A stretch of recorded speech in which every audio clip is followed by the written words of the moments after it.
Okay, here we are live again on Hugo's desk. Hello, everyone. Thank you so much for joining today once again. And I can see that there's a lot of familiar faces on the chat. Thank you so much for joining. I hope you can all hear me fine. I'm always a bit worried now these days if the sound is correct or not. The other day we had a bit of a sound problem. But I think you can hear me fine. I can hear myself fine, so that's good. So thank you so much for joining me. As always, this is a stream on YouTube. As you know, I'm now doing live streams on two different places. I'm doing live streams here on YouTube where we do some honest showreel reviews. And then I'm also doing streams on Twitch. I'm back on Twitch. I was back there last Friday doing some nuke compositing. So if you want to check out some nuke compositing, join the Twitch streams. Just go to my Twitch page, Hugo's Desk. And also on Twitch now, I'm doing it every 2 weeks. So if you are interested on checking out some compositing and checking out how we've been doing, like I'm at this stage I'm doing the Sniper Elite 5 trailer. So yeah, check that out. I'll be there every 2 weeks on Twitch. I'm back on Twitch now for good to do some nuke compositing. I'm showing some tricks and everything like that. But here on YouTube, that stream is sponsored by Foundry on Twitch. The stream here on BenQ, this one on Hugo's Desk on YouTube, it's sponsored by BenQ. And you just saw an ad from BenQ, so I really would like to thank BenQ for all the amazing support they give to my channel every week, every month, always supporting so much and always helping us so much. And once again, they are here supporting a small creator like me, so which is really great. Thank you so much, BenQ. Today we're gonna have two sessions. I got two show reels to review, so don't forget. I keep saying this every week, every month, but I always get show reels. I got a lot of show reels. I got like 10 show reels. But then no one ever contacts me. So people forget to contact me so they can confirm they're going to be on the show. So don't forget, if you leave a show reel on the folder, on the link, which you can find on every single of these streams, there's the Dropbox link on the description of the video. You can find the link there. Don't forget that when you leave a show reel there, make sure you contact me. You can contact me on email. You can contact me on social media. Just make sure, or on Discord if you're one of my students. Don't forget to contact me so that I can book and I can confirm. Because as I've been saying many times, I only do the streams if I know the person will be here with me.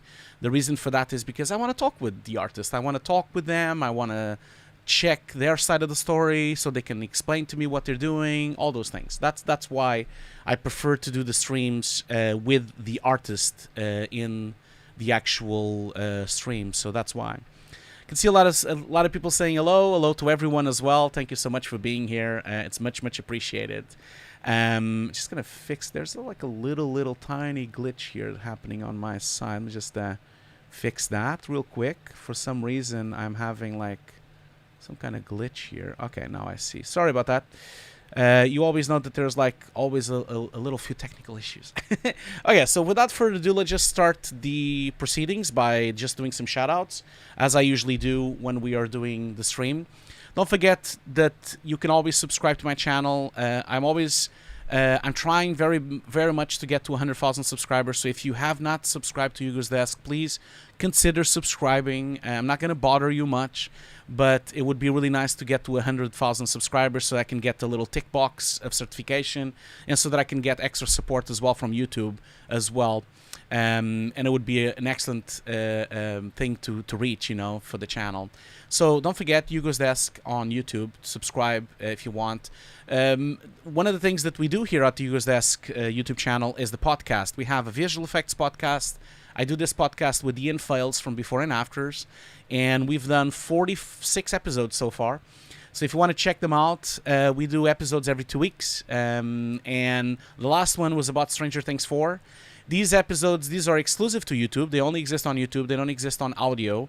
The reason for that is because they only exist with footage. So whenever I do these podcasts, we edit in behind the scenes photos, behind the scenes, behind making offs, breakdowns, and sometimes the photos and the breakdowns we publish are exclusive because they are footage and material that was given to Ian Fales, the journalist from Before and Afters. So we always have access to a lot of behind the scenes and breakdowns. So that's why it's a video podcast, because as we talk, we discuss and show a lot of things. Thanks so much, Mate, for saying that you liked the Stranger Things episode. Yeah, the Stranger Things episode was really nice. I really enjoyed the discussion I had with Ian about physical versus practical and digital. And I also like the cool thing about it is because it's been a year since the show has come out, there's a lot of breakdowns and a lot of footage. Sometimes when I publish the podcast, there isn't a lot of footage out there. For example, Top Gun. When we did Top Gun, there wasn't almost any breakdowns at the time that we did the podcast. So we only talked about it. We didn't show it. But it's a bit of a hit and miss. Sometimes the studios allow us to show things. Sometimes they don't. But everything you see on the show is always like approved by the studio, and we have allowed. If you want to support the show as well, we have a Patreon. The Patreon basically gives you a really cool perk. If you join the Patreon, which is only £2 a month, you get access to a brand new podcast. This is an exclusive podcast only for the Patreons and for the Hugo's Desk members of the YouTube channel. So if you become a member on YouTube, you can also get access to the Visual Effects Notes Plus. The Visual Effects Notes Plus is a podcast we do, me and Ian, we do it every month. And it's a live show we do with the audience. We've done 3 episodes so far. We've done Megan, we've done Ant-Man, the last Ant-Man, and we've done Cocaine Bear as well. Next up is Fast 10. That's the next VFX Notes Plus. These episodes are exclusive to Patreons and to YouTube members. So keep that in mind if you want to support the show and get something out of it, because you get some new episodes that no one else watches. Check that out. So that's my Patreon on Hugo's Desk. Of course, goes without saying that there is no way we could do these streams without BenQ, so please give some thanks to BenQ for supporting the show. Right now, BenQ has a lot of things going. First of all, if you have a BenQ monitor, a professional BenQ monitor, you can have for free a Pantone Connect Premium subscription. Don't forget about that. Also, they're currently doing a contest, and this contest is really cool. I'm a judge on this contest. So basically what you do is, if you do a piece of art, a character, on anything, it could be 2D, could be 3D, could be anything you want, you basically can win a monitor and some money. Not just the monitor, but also some money. So I'll leave the link there for the campaign. And so this is the DesignVue contest Viva Magenta. Make sure to jump that out. These are the prizes. 3 monitors are up to grab with some money. 500 euros, 250 and 350 for the remaining.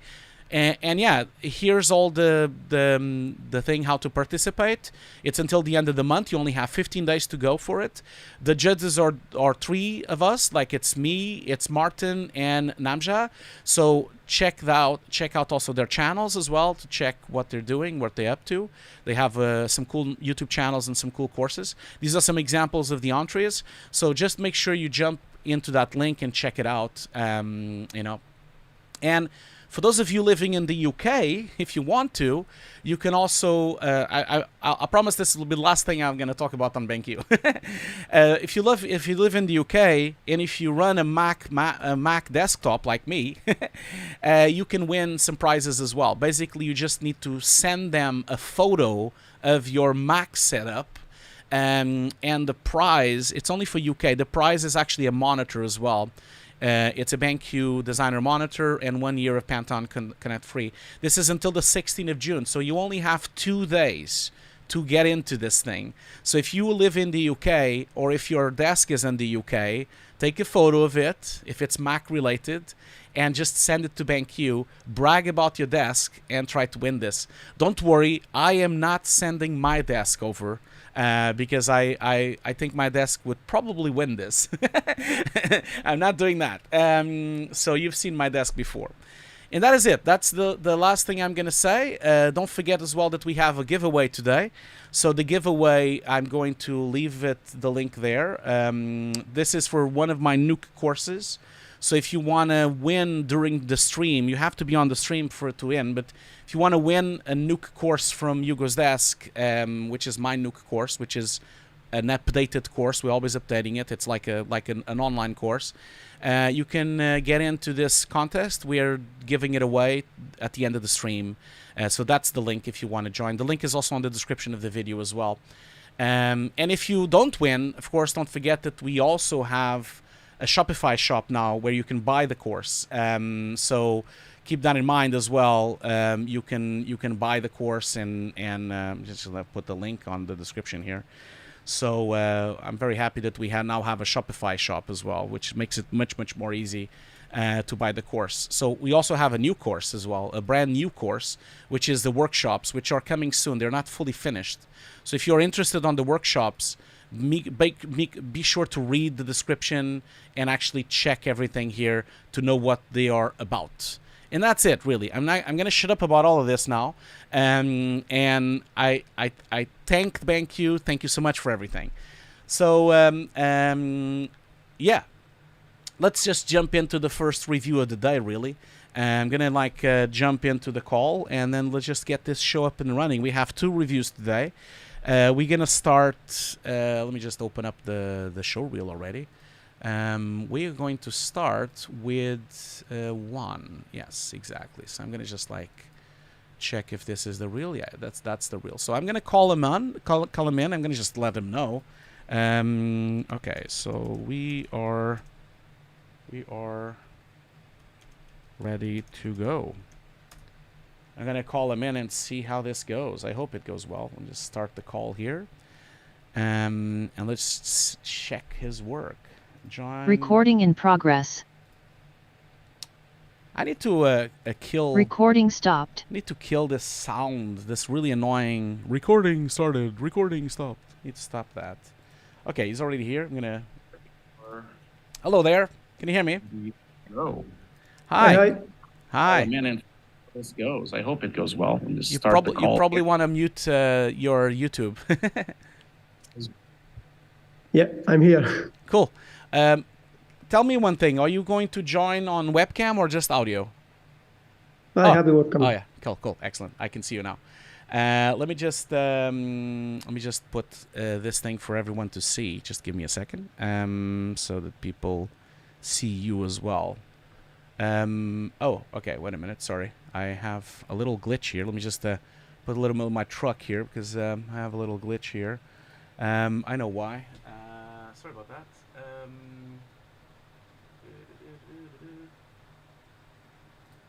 There you go.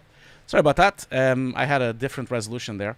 So, hi, how are you doing? Welcome to the show. Thank you so much for joining, Juan. How are you doing? Hi, fine. Nice to meet you face to face. It's very nice to meet you as well. So tell me things. First of all, thank you so much for joining the show, and thank you so much for submitting the show reel. I am very humbled and very happy that you've wanted to send the show reel to our show. And but yeah, like always, do you want to give everyone a little intro of where you come from, where you are, like what do you do? Give them like a bit of a spill about you. Yeah, sure. Well, I come from Argentina.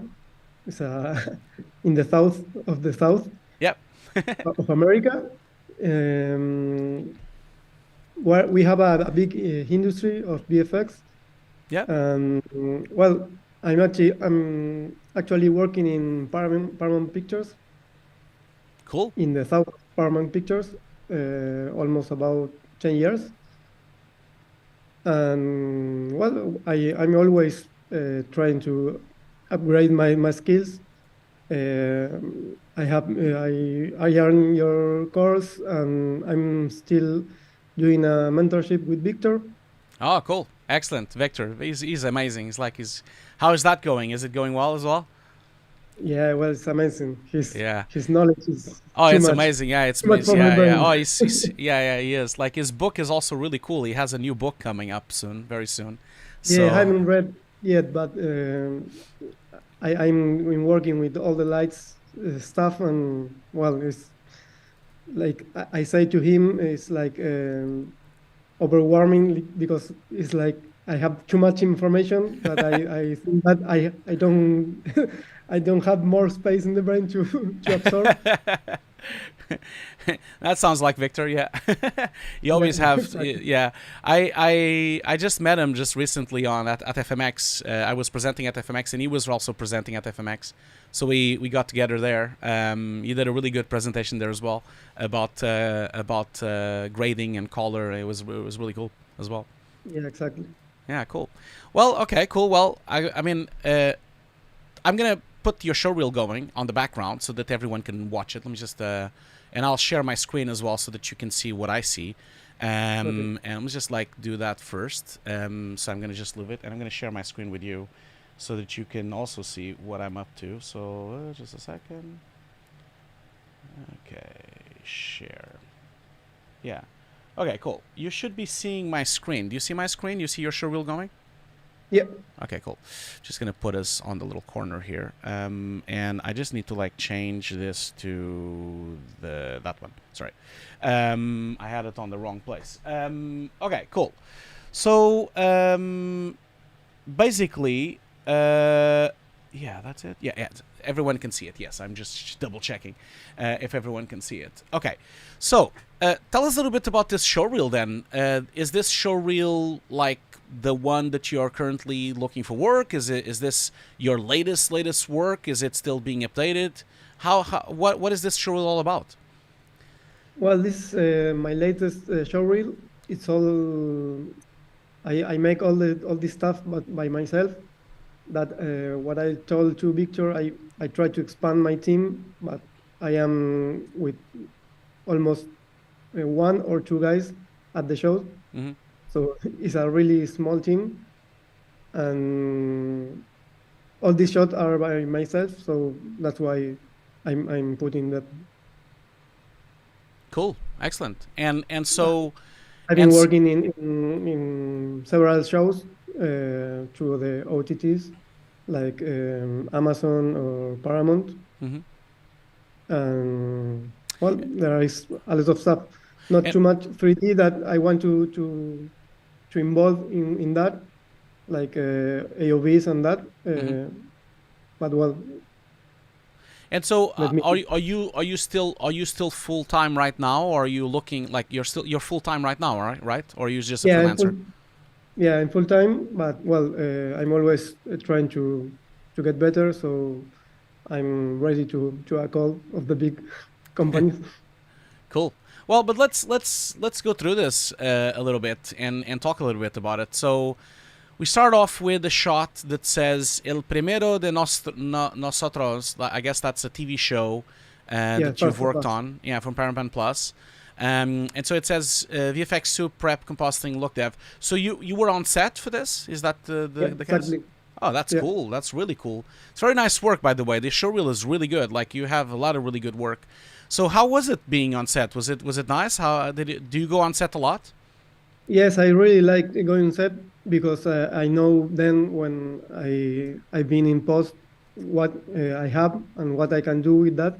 Yeah, of course. I talk a lot with the directors, and I told them what they can do with what we have. Yeah. And yeah, it's really cool. And I can see that actually you did something really cool here, because you've left the screens. Often, like when you are on set, sometimes the DOPs and sometimes the production has this idea that they need to put green screen on all the monitors all the time. And so, and then it's so difficult for you to get some reflections, and there's spill green everywhere. It's reflect. Yeah, it's nice to see that you've left the monitors black there, so you could get some nice reflections, and then you can comp them in. That's really nice to see. It should have been much easier than dealing with all the spill and dealing with inventing reflections, right? Yeah, exactly. Yeah, that's really nice. Yeah, I mean, as I often say on the show, when it's like real production shots like this, I don't tend to say much, because they are real productions. They've been broadcasted. They had supervisors. I mean, they look great. I have nothing really to say apart from a creative point of view, but this shot is not that kind of shot. So well done. I mean, this shot looks great. So let's just move on to the next one, because this shot is accomplished. Is this show out already? Is it out already on Paramount? Yep. Cool. And is it like worldwide, or is it just on your area that you can watch? Do you know? Well, I think it's at the moment it's in the area. Okay, cool. maybe But it will then be. we make all the masters in both language, in English and Spanish. So I think it's gonna be worldwide. Okay, cool, excellent. Okay, cool. Okay, so then we move on to the next shot. Pandemic personal project. So this is something you've done, I guess, while you were in the pandemic, right? Is that what happened there? Yeah, exactly. Like most of us, like we always had something to do. So tell us a little bit about this. Is this like your backyard near your house or something? Is that what's going on here? Yeah, well, it's not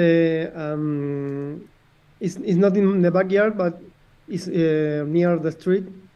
Cool. And well, there was nobody there, and I want to try about working with 3D. Yeah. And I make that Buddha in Houdini, and well, try to make the statue there. Yeah. It looks cool. I would say that this shot, probably I would say that it still would need a bit of work for it to be a bit more realistic. I think you could probably take the shot further, you know, and I think at the top of my, like, as soon as I see it, the main thing that I would say to you is that there are two things that maybe are not fully working for me or for the shot. One of them is the fog in the atmosphere that you've made. I think it needs to be done in a different way, and I'll come back to that in a second. And the second thing I would say is the statue itself. I think the statue itself potentially is a bit too sharp and not really fitting into the scene. That's what I would say to you. So for this, those are not difficult to do, and I think actually you have moments here on the breakdown that the shot actually, in my view, in my opinion, of course, look better than the final version you've done. So for example, if you look at this stage here where I am right now, the shot here, the Buddha and the integration of it is actually looking a bit nicer than when you did the final shot. And that is perhaps because whenever we integrate CG on a scene, when we push the grade a lot, that's when a lot of problems can come to the surface, you know, and that's usually the case. Like, because if the integration is not fully perfect in terms of black points and white points, then when you start messing around with the grading, then the integration falls apart, and that's what happened here. That's why when you see it, before your grading, it looks a bit better than when you see it after the grading, because it kind of looks a bit better. Now, main thing to you consider for this is that I would say that the first thing when you play it back and have it with the final grade, I think your blur level, it's just a tiny bit too sharp compared to the place where it is. If you look at the base of the stone where you've put this statue, the stone looks a little bit blurrier than the statue. So that's the first thing that you could probably start to do. The other thing as well is that although I understand this is a cast day, if you look around on the rest of the stuff that is on the environment, nothing else on this environment is that bright. So if you look at all of these really bright reflections you have on the stomach of the Buddha and the big reflections you have on the chest of the Buddha, we don't really have a lot of these big reflections on the little metal bars here that you have on the garden. We don't really have them on the lamps. We don't really have them anywhere else. So I think you went a bit too far. I think they should be there because of the sky, but I think they're a bit too strong. Maybe just lower them ever so slightly so they don't come so bright out of it, you know, so they don't become so out of place. So those would be the two main things I think you could do to fix this, to make it more photoreal. Number one, try to fix the blurring so that it matches perfectly with the shot there. And this is a matter of you zooming in and making sure the blur matches perfectly to the pixel, to the plate. Then the other one is that reflection, and which you could tweak maybe with the AOV that you have of the reflection or the brightness. You can probably tweak it there and just bring it down a little bit. So the rest though, like, if you look at the tracking that you've done, that's spot on. I think you did a great job with the tracking. You did a great job with the integration in that sense. It doesn't really slide. It looks to me like it's quite good in that sense. So, and it's a really shaky camera. I think you did a great job on that. So, Yeah, I haven't took my 360, so I forgot to make the HDR. Oh, okay. Yeah, but that probably explains it. That probably explains it then. Because if you look at the original statue, the original statue that is there, I guess you can kind of see that there is no high brightness or high highlight on the statue. It's quite dull. It's quite soft. I understand that you put in a much brighter sky, and that's probably where you're going from, because you've pumped the sky up with the grade that you've done. So you kind of probably thought, okay, I'm gonna make the statue brighter. But even with this brighter sky, it's still kind of cast. So, and if you look at the original statue, I think if you just follow along the original statue and just try to mimic that look, you'll get a much better integration, So just tone down that reflection. I think that would really, really help. Now, the other part of it would be the fog. So I like the idea that you've put in fog. I think that's great. It's really good to put atmospherics. The problem, though, is that the fog needs to be integrated more carefully into the scene. What I mean with that is that for you to do a more realistic fog, there would be like maybe two ways of accomplishing that. One way would be which is the hard way, the complicated way, would be for you to do a full model of this entire thing, like even if it's proxy, even if it's like low quality, a full model of this entire environment. Usually, normally on set, we do a scan, we would do a LiDAR scan of this environment. And then you would put it into Houdini, and then you would do a proper fog with occlusion with the entire environment and the entire environment that exists there. That's very common. And this is when you have a lot of budget, a lot of time, normally on a film or on a big hit TV show, they would do the entire 3D scene, even if it's simplified with some simple geometry, just so the fog would actually be blended. Because at the moment, the fog should be kind of behind this pillars, this grading of the garden. There should be less fog on the front. There should be more fog on the back. It should have a sense of depth, That's what's missing here. So that's option number one, the expensive one, the hard one, the one that takes a long time to do. Option number two would be for you to kind of fake it with some roto shapes, basically trying to do some soft masks. So you could potentially do like a soft mask for this pillar of the statue, maybe do a really quick and dirty roto for the garden fence on the bottom, and then maybe a quickie dirty fence for like roto for the tree lines, so that your fog would be separated between these layers, and then you would have more fog on the back of the buildings and less fog on the front, so that you could kind of build some kind of depth on your fog. So that would be the cheaper slash 2D solution, but either way, I think the fog as it is right now, I think it's not well integrated, and I think maybe you should skip it, because until you figure out how to integrate it, it's really gonna bring down your shot. It's gonna make the shot not as realistic as it was. Yeah. Okay. So, I hope you don't mind me. Like I mean. I'm trying to be as constructive as possible. Don't think it's too harsh, or don't get too down on it. I think the shot is great. I just think that you need to do those two things to make it look better, And no I understand I'm open to all. Of course, but yeah. So that's the only thing that I see here. Apart from that, I think the shot is great, really well tracked and really well modeled. The thing is really integrated. I think it just needs those two things, and then you'll have a really good shot here. Cool. Let's move on then to the next one. And the next ones that you have here, just a second. So this, again, is another show. These look great, by the way. You did a great job. So basically, pretty much full replacement, right, of what was back there. Yeah, it was a script issue that it hasn't to be the band there, because it was like the band of the killer. Yeah. Of the show.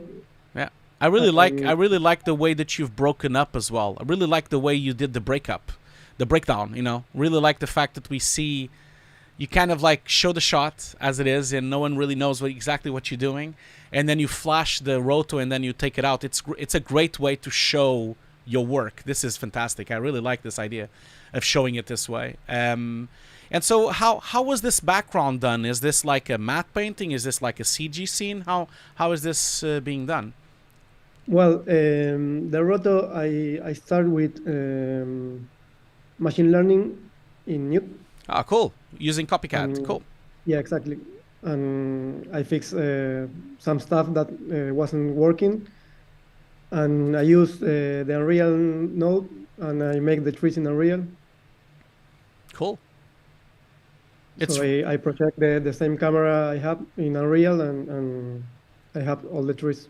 Yeah, and you found like similar kind of bushy trees that would look similar. Yeah. It looks great, man. I like it a lot. I like the bouquet that you've put in. It looks very realistic. It's not the kind of shot that anyone would kind of probably notice that nothing.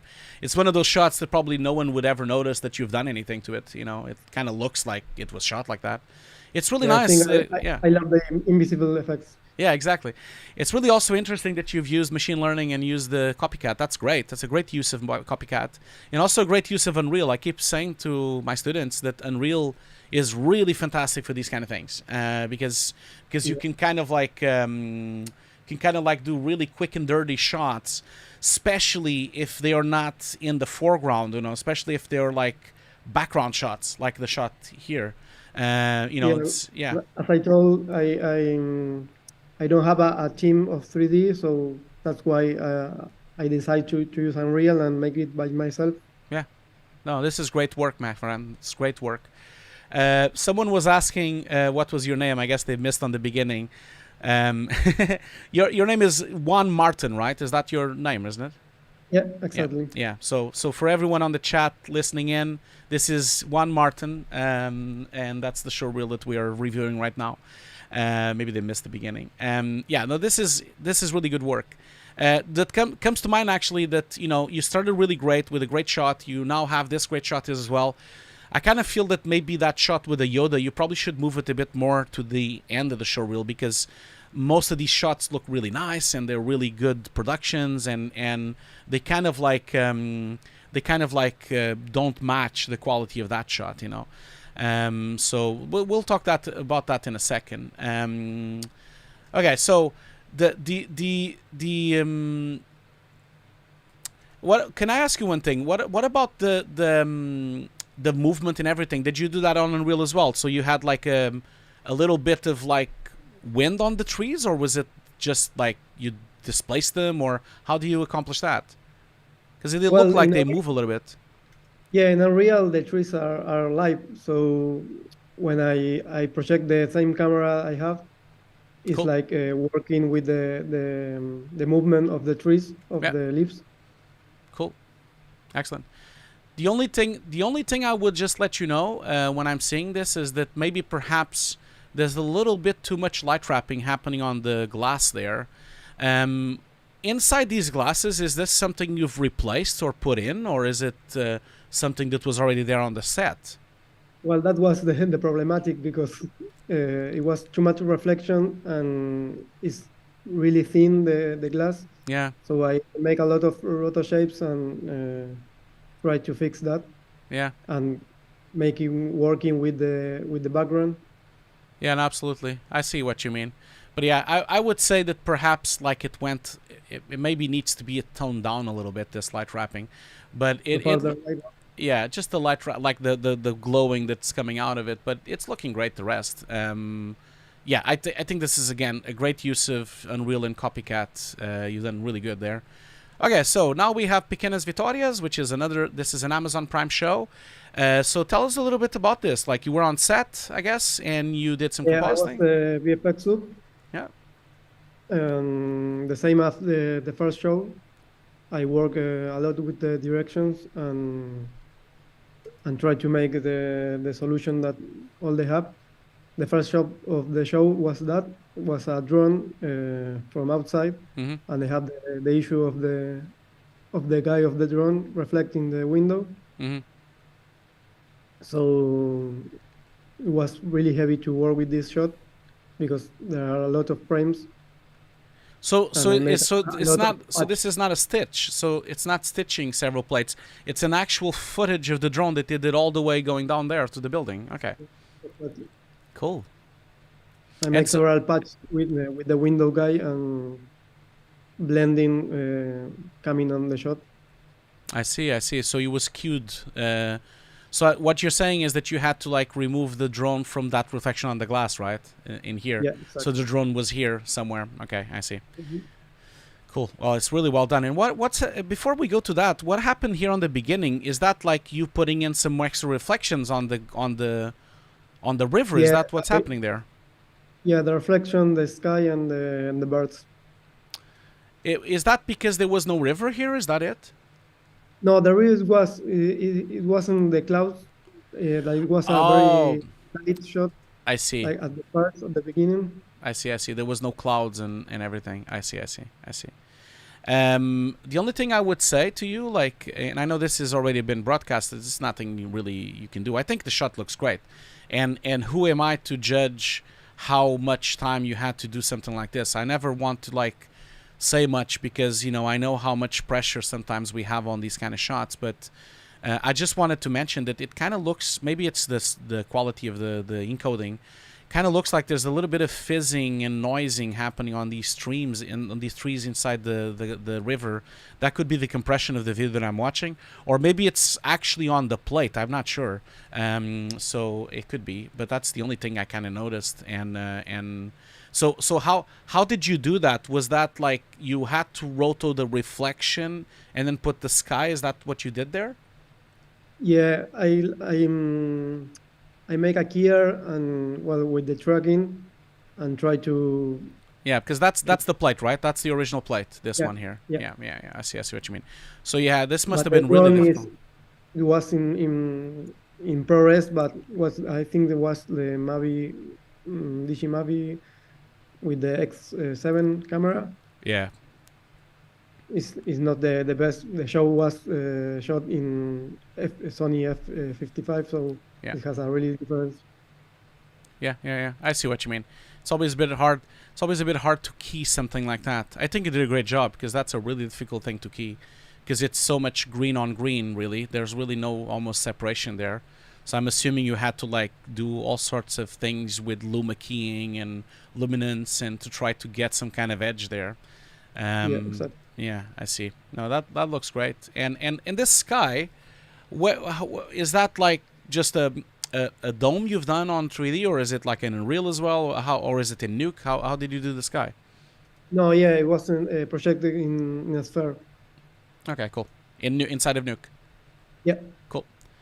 And then there was also like Crew. what's happening here? Like they didn't like that bush or something, or Yeah, it was the crew there. Oh, that's the crew. Okay. I see. Oh, this is really smart. You don't even notice it. Like it's a really great way to cover it up. This reflection must have been really quite tricky though. Like, so how did you do that? Did you had luck with getting some photos of the environment you could put in, or you had to clean up the reflection? No, I clean, but I clean in a patch, like in the upside, in the downside, in the middle side, and then I blend with other places. Yeah. Man, he even has a mask for COVID. That's even tougher. He's so white. Could have used a black mask. I know It's really hard. No, I see. This is really cool. Yeah, this is very good work. Yeah, you've invented the entire floor there. You've rebuilt the whole entire reflection. It's a really long shot as well. Yeah, it's really cool, man. Really good work. Congratulations. Cool. Oh, what's happening here? Oh, is it raining? It's like water dropping on the. Oh yeah, I see. Yeah. Because there's someone like with a hose, I guess, coming in on the next shot. Yeah. Cool. And then this shot here, I guess, is the same deal, right? The van had to go, right, because of the top. Is this the same process again? Was it like copycat in Unreal? Yeah, same process. Cool. How's it going with? I haven't really gotten a lot of really excellent results with copycat yet, but how's it going? Did it took you a long time to get to that, or was it quite straightforward to do this in copycat? Well, this shot, I think it was like almost 8 hours. And The process, you mean like the learning bit on Copycat? Yeah. The learning on Copycat, and then I have to work around with another things about the roto and maybe the head and yeah. So you added some masks on top and you painted some stuff on top. Yeah. I think Copycat helped to for a start. Yeah. But not it's not like you make the Copycat and it does it. Yeah. Maybe someday we'll get there. No, I know that's the experience I've been having so far. The last time I used Copycat, I did a rotoscope of a person on a corridor. It was a woman walking on the corridor, and yeah, it's like you said. I mean, it got me somewhere. Like I got like a base shape, and I got like a nice score mat, but I still had to roto and key a lot. I would say that perhaps it saved me maybe like, I don't know, it's hard to judge, but probably saved me like 25% of the time that I had to do the whole thing or something like that. So it was like faster, that's for sure. It was faster because of it. Cool. And that wall is also Unreal, that wall and floor? The wall and the trees. Cool. And is that like something you've modeled in texture, or is it like part of like Megascans or something like that? Yeah, it was Megascans of a building, and I make a texture. Cool, man. Well, excellent work. Okay, so now we have, again, El Primero de Nostros, the same show as before. I guess this is the same show as the guy on the MRI machine. So tell us a little bit about this. Like, I can see that you've done a full scan here. Is this actually in Nuke, the scanning of the face and everything? Is that what's going on here? Yeah, exactly. I make a photogrammetry of the head with CAN tools. Yeah. Oh, with CAN tools, yeah. That's a really nice plugin. Yeah. Cool. Really, really good. And I project the lasers of the scan. Yeah. Looks great. And what about this laser thing? Did you do it, or were you provided by someone, this laser, or? No, I do it. Did you get like some references from someone? Is it like that, like the real one? I have a reference from a movie. I don't remember now the movie, but some reference of the movie and some pictures, and I try to guess how it's working there. Cool. Yeah, looks great. Really good work, I'm sure. Yeah, like this is this is really good work. Okay, cool, excellent. And also like the background, I guess, like because he was of course on a green screen set. Yeah. So you had to like build. I tried to work with the shadows, making the oval of the medicine stuff. Yeah. And then you had to invent an interior of the machine for it. Yeah, exactly. Cool, excellent. And you were on set as well for this. Yeah. Cool. And then after that, we go into a shot from a show called Medusa. Tell us a little bit about this. What's going on here? I guess. Well, it was a really tricky because I don't have a fluid guy that can make the effects. Yeah, I think you did great. So how if you don't have a fluid guy, how did you do this? Was this Houdini? Was it Unreal? What was it? It was in Cinema 4D. Okay, cool. Just making with a tutorial of make waves. Cool, man. I mean, it's not perfect, but it really works. It really works really well because the shot is really short as well, and it kind of looks like it's extended. I mean, I think you did a great job. And it's also really tricky. Look at that. It's like there's nothing there. It's black. It's like literally nothing there. Did they shot this on? Not the best, but maybe with the rush, it works. I know, like they were they on? Is this on a tank or were they outside or something? Yeah, it was like a big pool. Okay, I see. I haven't been set in this show. Yeah. Cool. Well done, man. If you did that on a rush without a fluid guide, I think you did a great job. I mean, if you start going frame by frame, you start noticing that it's, of course, not perfect, but you don't even notice it when you're watching it really quick, which I think it's great. I think that's That's really good work. Okay, so now we're back to El Primero de Nostros. Again, you've been on set. So I guess you shot this kind of... Sorry, I'm going to remove my little head from there. You've shot like some elements, I guess. Is that what I'm saying there? You shot some elements on set. So you've exploded... I have a effects guy that I want to be like how it's working with the explosion. Cool. Because on set it can be explode. That stuff I don't remember the name. That's really nice. And did you so you comped in this explosion and this fire? Did you had anything on set to light up the thing, or did you do that in post, the lighting up of the scene? I make all in post. Okay, cool. Yeah, that's really nice. I like these things. I do this all the time on set as well. Whenever I can try to do something practical, I always go for it. So the top one is practical explosion did on set, and then the middle one and the bottom one, or those are also practical, or these stock elements? Stock. Okay, cool. Now I think you did a fantastic job with the whole thing. Looks very realistic. The only thing that I would tell you next time, maybe if you do something like this, is that because you've pushed the scene so bright, you are kind of like getting a little bit noisy on certain parts.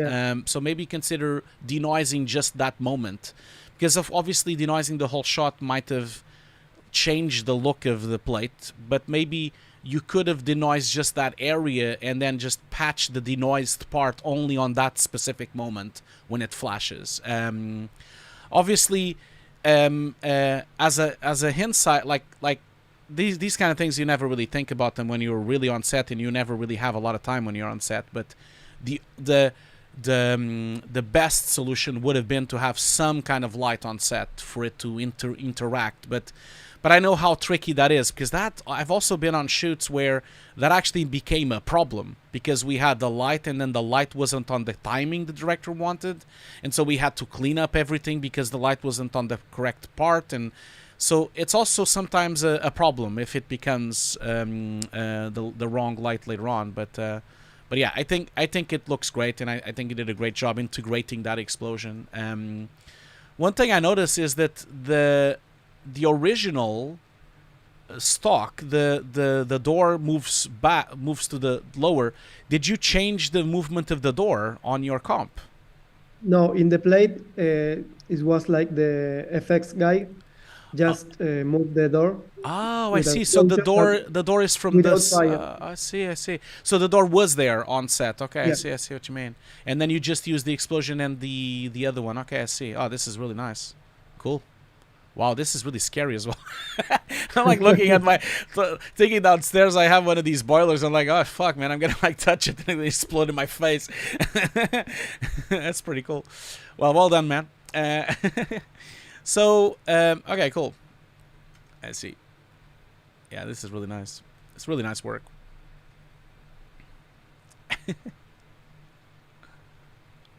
Oh, I see exactly what you mean. So they had the door there rigged, and then they took it out with like some wires or something that they had there.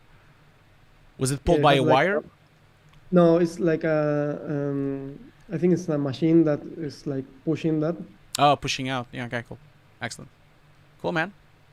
Very nice. Damn, this is pretty nasty. That's like, okay, cool. And then yeah, you even did the integration of the fire here. You did some masks and some things to kind of look like it was bright here on the fridge and everything. That's well done. Cool.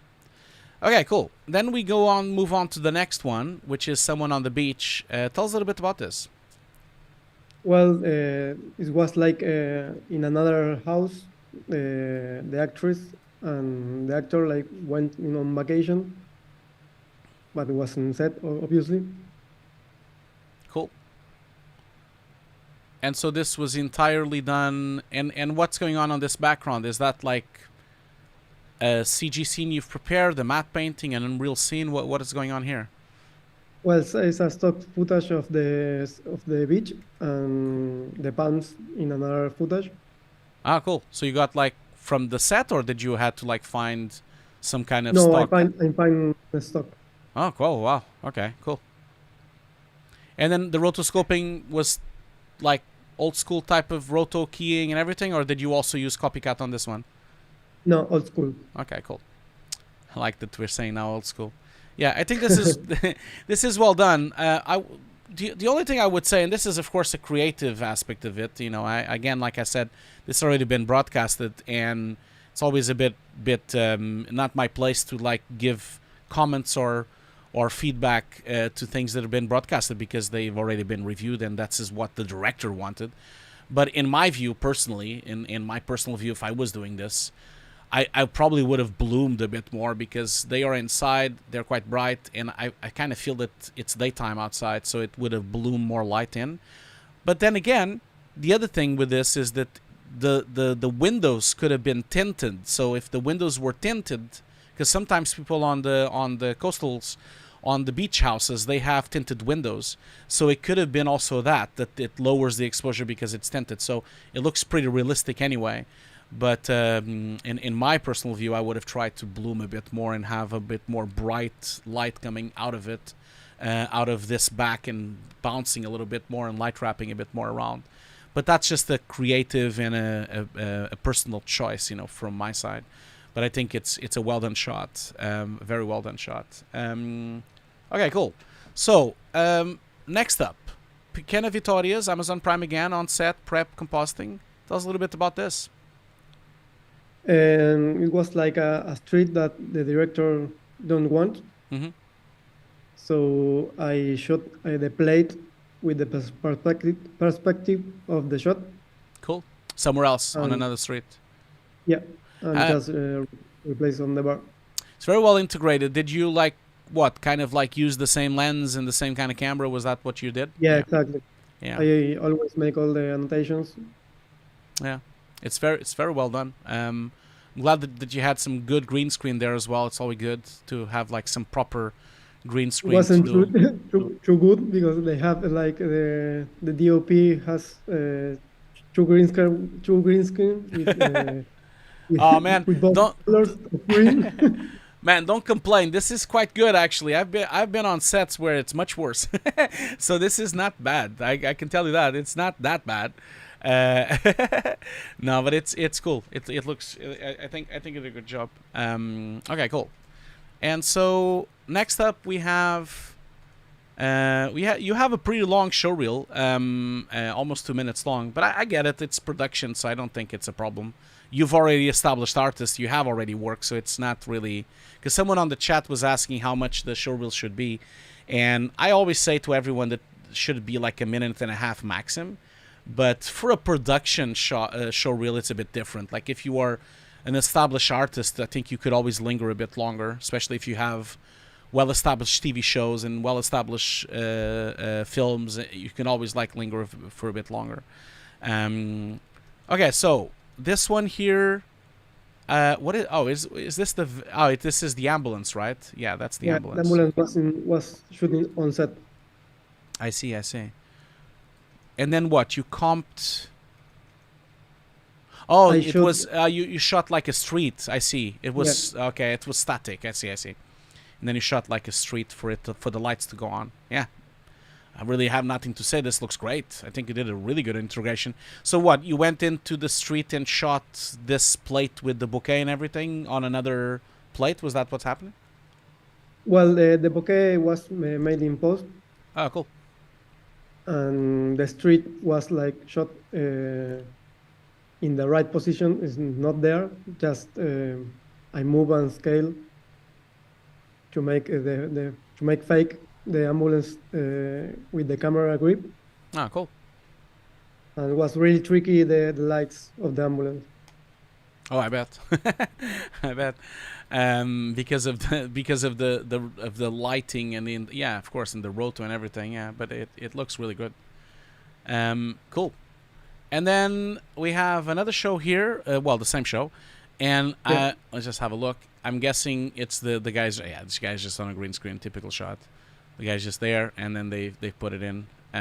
So the plate that we have on the back, is that like a plate that was shot by second unit, or did you go and shot it somewhere else, or? Well, actually, that was stock footage of New York. Ah, cool. It's really nice. I like the little glinty, flickering lights there on the. It gives it a bit life, you know. Was that something you Well, did, or was it on the plate?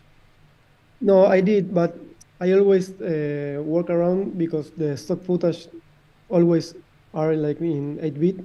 Yeah, of course. It has not a lot of range. Yeah, of course. Yeah. Yeah. So that's really strange because I have too much range in the plate, Yeah. and then the stock is like Nothing. I know. You start playing around with the exposure of the slider of Nuke, and like you realize, oh my god, this is not good. I know. So that's the problem with stock, and I never really understood that because I feel like most stock footage was filmed with a proper camera, and I never really understood why the stock companies don't sell the raw plate. You know what I mean? The only company ever that I've seen selling raw plates has been Action VFX. I'm not sponsored by them, but I'm like just saying that they are the only ones that I know of that are actually selling you the red files and the actual files from the camera, which is great. Like if you buy like a pack of fire from them, you get the red file. You don't get like some awkward H.265 render of whatever, you know.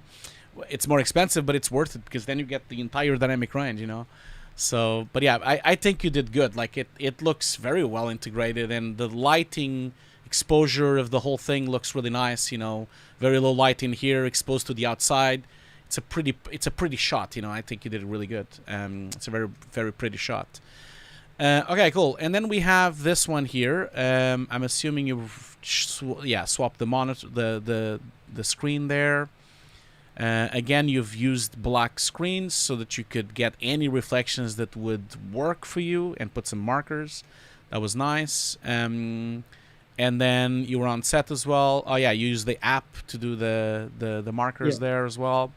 That's cool because it gives you the reflection. It's always the reflection. It's always that's what sells it, you know. So I'm glad that you did that. That looks great. Very good work. Yep, it has like a green, gray, and blue options. Yeah. But you have to be on set on what is better for the shot because it's always different stuff. Yeah, of course. Absolutely. That's why whenever we do these kind of shots, like sometimes they don't have the supervisor on set, and sometimes it's just put green with the brightness all the way up, and it's a bit like... Then you get all sorts of problems with the spill, with the fingers and everything. It's yeah, like you said, it's so much better if you're on set so that you can shot by shot basis make decisions, you know, which is really nice. That's how it should be, you know. Cool. This looks really nice. You got a really nice reflection there of the finger and everything. It looks very realistic because of that.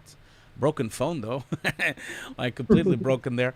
Okay, cool. Very nice. All these three shots, they look great. And this one here, oh my god, so many rigs there. Why is there a light there?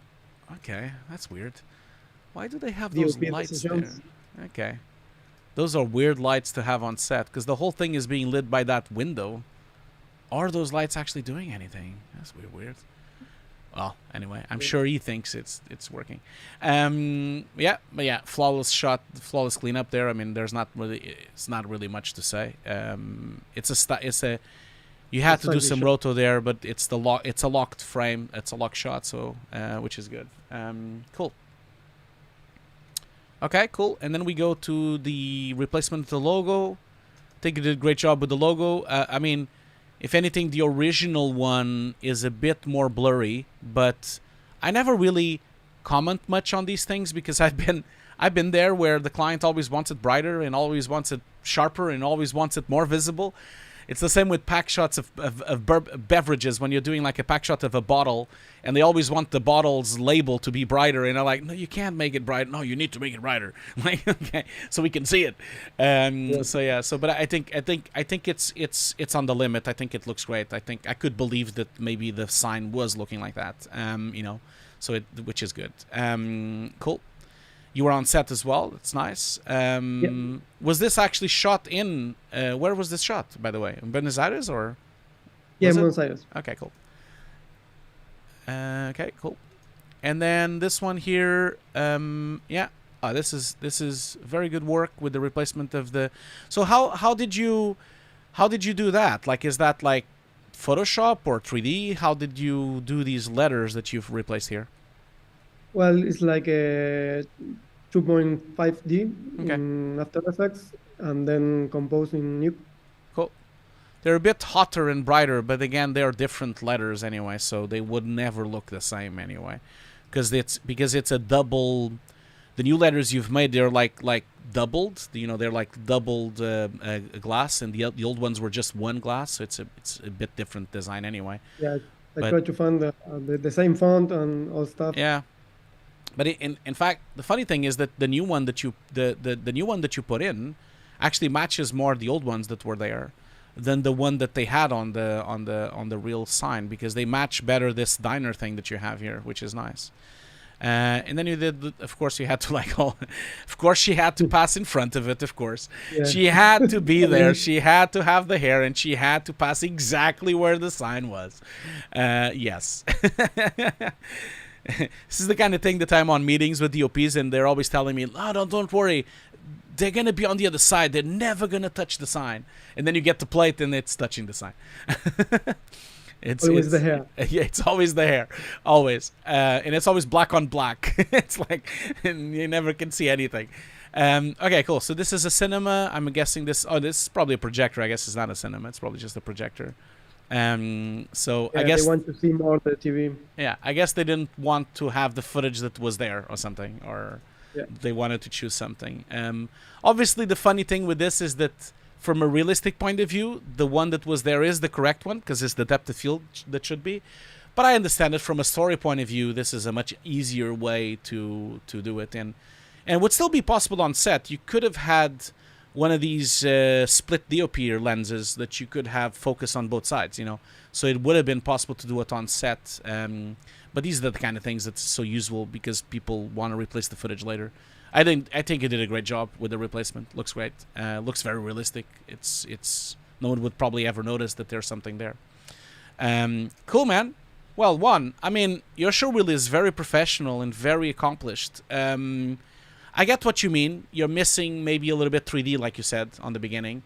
But if anything, I would say that your showreel is very professional and very well made. The only thing I would tell you is that I think this personal shot is probably a bit not really fitting into the rest. You know, I think everything else looks much better than this shot. And not that it's a bad shot. It's just that I think you would need to work a bit on it, like in terms of those reflections, of the integration, the statue, and the fog. Perhaps maybe consider that if you want to revisit this, of course.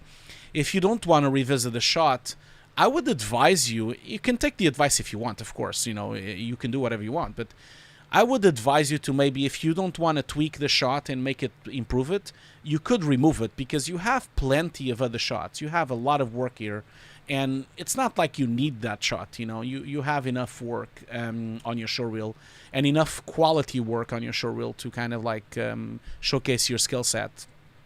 And regarding the thing that you said on the beginning, that you wish that you had more 3D on the showreel, I guess that's a bit tricky. I mean, the only way to do that really is either to work on a show that has a lot of CG or full CG shots, or to get together with a 3D artist and make something, you know, like make something with someone else. And then if you get together with someone, I do that all the time, you know, like you get together with someone and then both of you have a shot for their showreel, you know. Maybe that's something you can consider, you know, maybe joining forces with someone that would do a full CG shot of anything. Really doesn't need to be anything complicated. And then you would do a really nice comp on it, and that would develop your skills with the AOVs, like you said, develop all the skills that you're learning with Victor and everything that you've been learning with the course, you know, and then kind of apply all those things in, you know. But I well done, man. I think your showreel is very accomplished, and I hope you the best. I'm sure you're gonna get work all the time, because it's very well done. Like, you have a lot of good work here, you know. So you should be proud about this, man. Well, thank you very much. I appreciate. Cool, man. So Juan, and people on the chat also saying the same as well. So people congratulating you about the shots. Is there anything else that you want to talk about or ask or chat about, or what are you thinking? No, well, I'm just want to show my showreel, and I want to see your words, what your opinions, and I'm always try to make my best, and My advice to all is like, I always try to keep learning, and that's the stuff, because it's moving too fast, the industry. So Oh yeah, you have to like update all the absolutely, time. absolutely. It's moving really fast. Things are really moving lightning fast now, especially with AI and all the machine learning tools. Yeah. In fact, that's what I'm doing right now. Like I'm updating the course really right now. I'm making new classes for for my Nuke course with the machine learning nodes and the nodes from the 3D system, the new 3D system with Nuke 14. That's what I'm recording right now, so that I can update the course in a couple of months, because a lot of things have changed. A lot of things are really changing really rapidly. But yeah, no, well done, man. I think wish you all the best of luck, and I think I don't think you need it. I think you're gonna go fine. I guess I maybe I would ask you, like, how's the industry on your neighborhood? How's that going? Like, is there a lot of work in your country? Is it going well? Like, I don't really know much about what's going on in the visual effects industry over there. So Well, there is a lot of work. There are not too much show with CGI and that stuff, hmm because of the expensive of the show. hmm But there are like a lot of advertising companies. with a lot of stuff of 3D, and very good works, and some movies as well. So yeah, it's moving. It's not like USA and Europe, but yes, course. the industry is getting better. And are you working remotely, or are you working on a facility? In a facility. On a facility? Did you end up working remotely when the pandemic hit? Did that happen? I work, but I'm not so sure is it better, because I don't have like the stuff like in the facility. Yeah. I work with a monitor of Sony BMX Yeah. 300. Of course. So I make the HDR stuff there, and then when I come here in my home, like I try to see something and I can't see it. Yeah. Of course, yeah. Of course. But Yeah, I understand.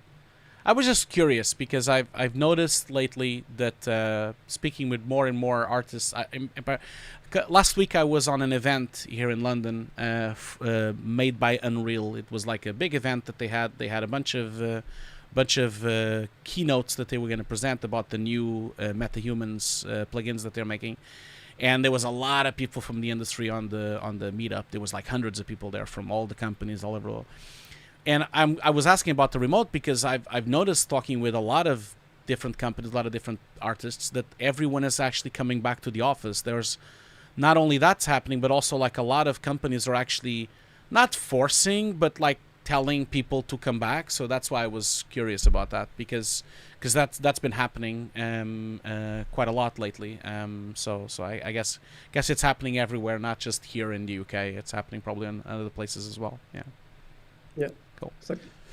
Cool, man. Well, Juan, thank you so much for joining again. I hope this was beneficial in some way, and I wish you all the best of luck. And you can always come back whenever you want, like whenever you have an update or if you have new shots. You're always welcome. Everyone is welcome on the show. So thank you so much for joining today. Thank you. No problem. Thank you so much. I'll see you later, man. Have a nice day. Thanks. Bye. Bye. Okay, cool. Thank you so much, Juan, for that. That was great. And I guess we are going to do a break now because we've been going for an hour. I see a lot of people on the chat here. And so I see someone on the chat here is asking me, I've sent you a new message about the course problem we have. Sorry for the late answer. Yeah, I'm sorry. I don't really know your name because your name doesn't match the names that. But I'll check it up. Did you leave the message in Discord? If you leave the message in Discord, I'll get to it. Don't worry. I'll get to this to your message. I always answer on Discord. So if there's questions on Discord, I always try my best. But everyone here on the chat, keep in mind that the Nuke course I have, we have 1,700 students. So the Discord channel sometimes gets a bit overwhelming. So I might be a bit delayed on replying things, but I will get to you. Don't worry. I always try my best to reply to everyone. Don't worry. But yeah, it was really good work, Juan. Thank you so much. Now, yeah, don't worry. I'll answer you on Discord as soon as I'm done with the stream. So we're going to do a break now. Remember, we do a responsible stream here. Not only here, but also on Twitch. And we'll be back in 10 minutes. I'm going to put a timer, so I'll do it exactly 10 minutes. This is your opportunity to go and get a bit of fresh air, drink some water, stretch your legs, get some blood circulating on your legs. Always recommend everyone to getting up every hour to the hour and just like stretch a bit and just like do something else. Go in, get a drink. Go in, watch your garden. Go in, watch your window, something. So I'll see you all very soon. I'll see you in exactly 10 minutes. See you soon.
Okay, we are back. Thank you so much for joining. Thank you so much for sticking around. And yeah, today is a really warm day here in London. It's like unbelievably warm. So apologies for the noise. I have the air conditioning blowing at full steam ahead because it's so warm here. So that's why. So, okay, cool. So, as always, you know that we're going to have, don't forget that we're going to have, sorry, I'm just like going to close this here. We're going to have like a giveaway at some point. I'm just going to leave you the link for the giveaway. That's probably a good idea. So the giveaway will be on the end of the stream. Don't forget. And I'm going to put it on the chat here for you to know. So this is to win one of my new courses. Also, I forgot to mention when I was like boasting about BenQ, about sponsoring the channel. And again, thank you so much to BenQ for sponsoring the channel and sponsoring this stream. I forgot to mention that if you are interested on buying a BenQ monitor, contact me on social media. You know, just make sure you contact me on Discord or Twitter or Facebook or LinkedIn or any place you would like, or you can email me through YouTube as well. Because I have a discount. I have a special discount that BenQ has given me to give to my supporters and my followers.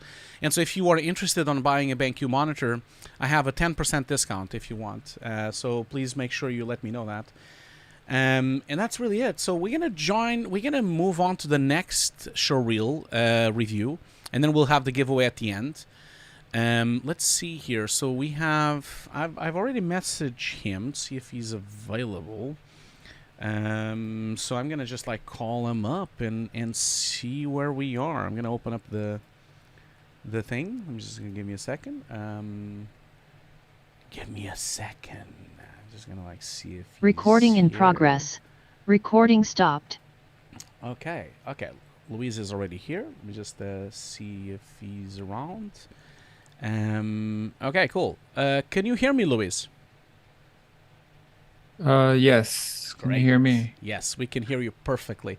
Tell me something, Luis. Are you going to be joining? Oh yeah, here you go. I can see you now. I was just gonna ask you if you're gonna join on webcam or just audio. Okay, cool. Thank you so much for joining. Let me just put your screen up so everyone can see you. So first of all, Luis, thank you so much for joining the stream and for sharing your showreel with us. Like, thank you so much. I hope you're having a nice day. Do you want to tell everyone like where you're calling from and what do you do at the moment? And yeah, give everyone like a little bit of an intro. Awesome. Yeah, thank you, Hugo. Yeah, so my name is Luis Artigas. I am originally from Caracas, Venezuela. I moved to LA like 10 years ago, and I've been in Chicago for like a year and some now. Cool. I've been working for like 15, 16 years now. I started as a apprentice in a film rental company, so I started on set. I did a little bit of ACing. I then went into ADing. I was actually a pretty good ADing, but assistant director, but I hated the job. Rushing everybody around, nobody likes you. But I know no one likes the first AD, isn't nobody likes the AD. But it's such an unglamorous job, isn't it? But yeah, yeah. But it's an amazing. It sounds glamorous. It sounds glamorous, but it's not. Yeah, but then I went into editing, and I did a little bit of, I had my own production company at one point. We did like TV promos. Editing led to motion graphics, and motion graphics led to visual effects.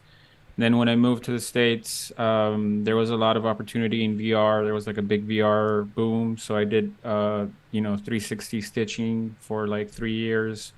I was actually a Kara VR beta tester. Oh, cool. And then that led me to MPC. I did a VR job at MPC LA. Yeah, that led to me entering the advertising division of MPC. So I was at MPC for like the better part of 3 years. And then the pandemic hit, and I did a little bit of more episodic work. I was at Pixo for like 6-7 months. Pixamondo. That was great. Got to work on more long form stuff. And then I got picked up by the Mill, and I went to the Mill Chicago. Oh, cool. And I was there for like a year and a half until they closed their office. Yeah. And then I did a little bit of freelancing, frame store. I was most recently at Assembly there in New York.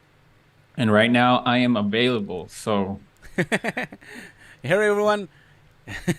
Here, come everyone. at me. Come at you. DMs are open. Luis is available right now. We're waiting for the calls. Yes.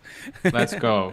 No, I appreciate that. That's cool, man. That's a hell of a journey, and congratulations, because that's a long career, and your work is really good as well. I'm gonna post the show reel for everyone to watch. So I'm gonna share my screen so that you can also see the same thing as I see.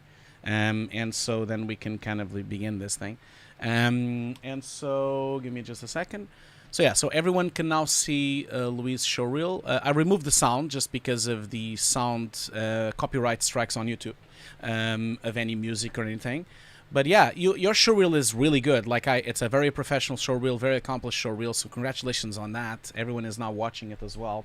And so Luis, like, tell me a little bit. You already mentioned that you're looking for work. Like this showreel that you have here, is this like latest work you've done in the last few years, or is it like a larger showreel? What's going on here? It's basically, it's pretty much recent. You know, maybe it's 2 months outdated, but it's Okay. all pretty much stuff I've done in the past 2 years.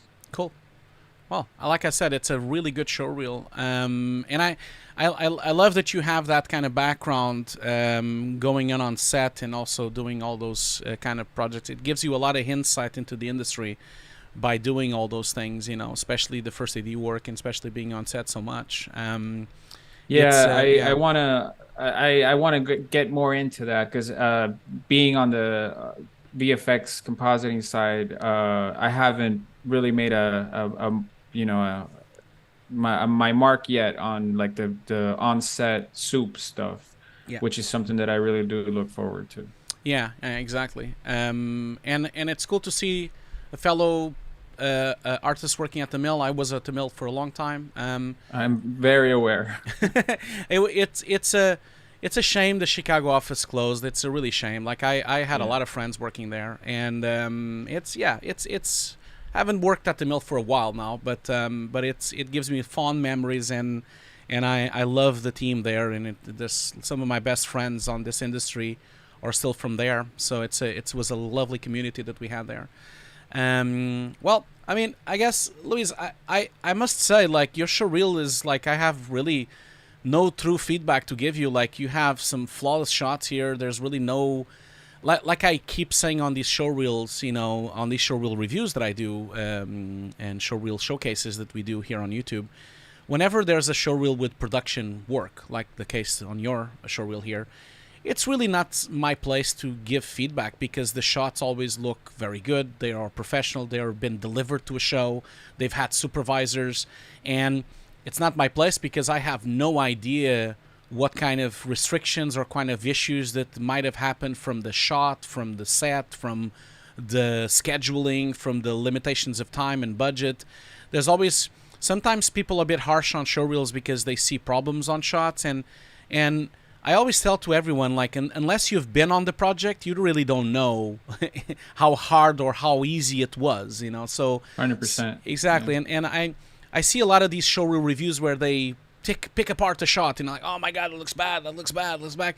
You have no idea. Maybe they only had a week. Maybe they only had 3 days. Maybe they had no money. You know, like, it's so many reasons for a shot.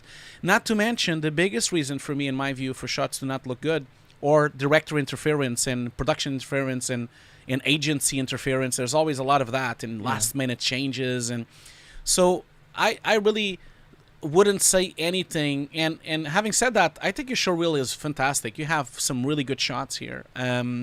So for me, this is more a conversation with someone that has already like a quite established career. And maybe for the audience here, maybe we can get some information about these things. So let's maybe do that instead of going through a real review, because like I said, I don't really have much to say. I think the shots look fantastic. Maybe let's do that. Like, let's talk about the shots in themselves. Tell us a little bit about what this first shot is, like, so that what type of show is it and what did you do, like, so that the audience knows. Yeah, so this is from Lost in Space Season 3. Cool. This was done at Pixo. This is a full CG shot. The smoke elements are actually 2D Cool. elements. So this was a challenging shot. This shot had to get out the door quickly because it was part of the trailer. The CG was a lot, the renders that came out were a lot simpler than what is shown here. All that dirt texture was done in 2D. There's a rack focus there. We had to use PG bokeh. PG bokeh, whenever you have like fine details, you get a lot of artifacts. Oh yeah, absolutely. So we had to like deal with like some manual blurring to fix the artifacts. This is deep, so I got the deep masks so I could cut out the 2D elements of those like little volcanoes on the floor. Yeah. And the smoke elements. And yeah, the background is a matte painting. Cool. Yeah, it's a full CG shot. It looks great. The show looks fantastic as well. Congratulations for working on it and for your team and for everyone that worked with you. It's really good. Someone on the chat here, Mate, is asking, would love to see breakdowns. I'm guessing, Me too. Luis. Yeah, exactly. I guess a lot of Me people, too. a lot of people don't realize this. So for the younger people on the audience, maybe they don't realize that not always we get a breakdown. So if we're lucky, our shots are on the official breakdown of the show. If we're very lucky, but it might not happen. And then even if it's on the show, even if it's on the real breakdown, that breakdown might not even become public. Sometimes the breakdowns are only public to the Visual Effects Society Awards and to the Oscars Awards or to the Emmy Awards. Sometimes only some people on the world watch them, you know. So yeah. It's super complicated, like especially for artists. It's a really complicated issue because you know, this is how we present ourselves, and sometimes just getting the permission of the shot being released is, you know, you agree to something at the beginning of the show, and then at the end of the show you're chasing producers around to get release. Yeah, and that can drag on for months. Yeah, and it's, you know, it's something that we don't talk about enough, because like all the, you know, heads of department, they also want to see breakdowns, they want to see all these things, but you're not allowed to use them. So it's like a catch-22. Absolutely. I mean, I've been on multiple productions. I've told these stories on the show as well, on the streams. I have multiple projects that I've done that I've never even come out, let alone having a breakdown. You know, like I've worked on commercials and worked on cinematics that I don't know what happened to them. They never came out. So sometimes for example, 2 years ago I was on set supervising like these really complicated full CG integrated with green screen commercials for a company. Really, really nice commercials. And I have no idea what the hell happened. Like, it went quiet, never came out. No one answers me from production. I don't know. Like, maybe it never came out and maybe it will never come out. This happens a lot. And even at the mill, we worked. It's very common knowledge that we've worked on a really large cinematic for a games company, and that cinematic would never came out as well. So this happens a lot. Not only that, but also like even having the permission to show it is even more complicated. This explains why so many times we have showreels of artists with only the shots, nothing else. That's why. But yeah, I mean, again, on an interview, like I always tell everyone, like, you can explain what you've done. That's the thing. That's the only thing we have going for. Cool, man. Let's move on to the next one. So what is this about? Is that also Lost in Space as well? Yeah, that's also Lost in Space. Yeah, so this shot, well, that's, you know, 2D integration. That's a plate with full CG. So this is, yeah, that saliva that she doesn't touch is CG. All that window is reconstructed because they had an onset reference, and the onset reference, the lip of the monster was actually on the other side, and it was actually occluding a very large portion of the window. I see. So it was creating shadows that I had to. So basically, all that gray, vertical wall of the window was projected by me. I see. Yeah, so I had to build geo because there's a little bit of parallax. Yeah. And basically, I had very little to sample from the plate, so I would reconstruct all that.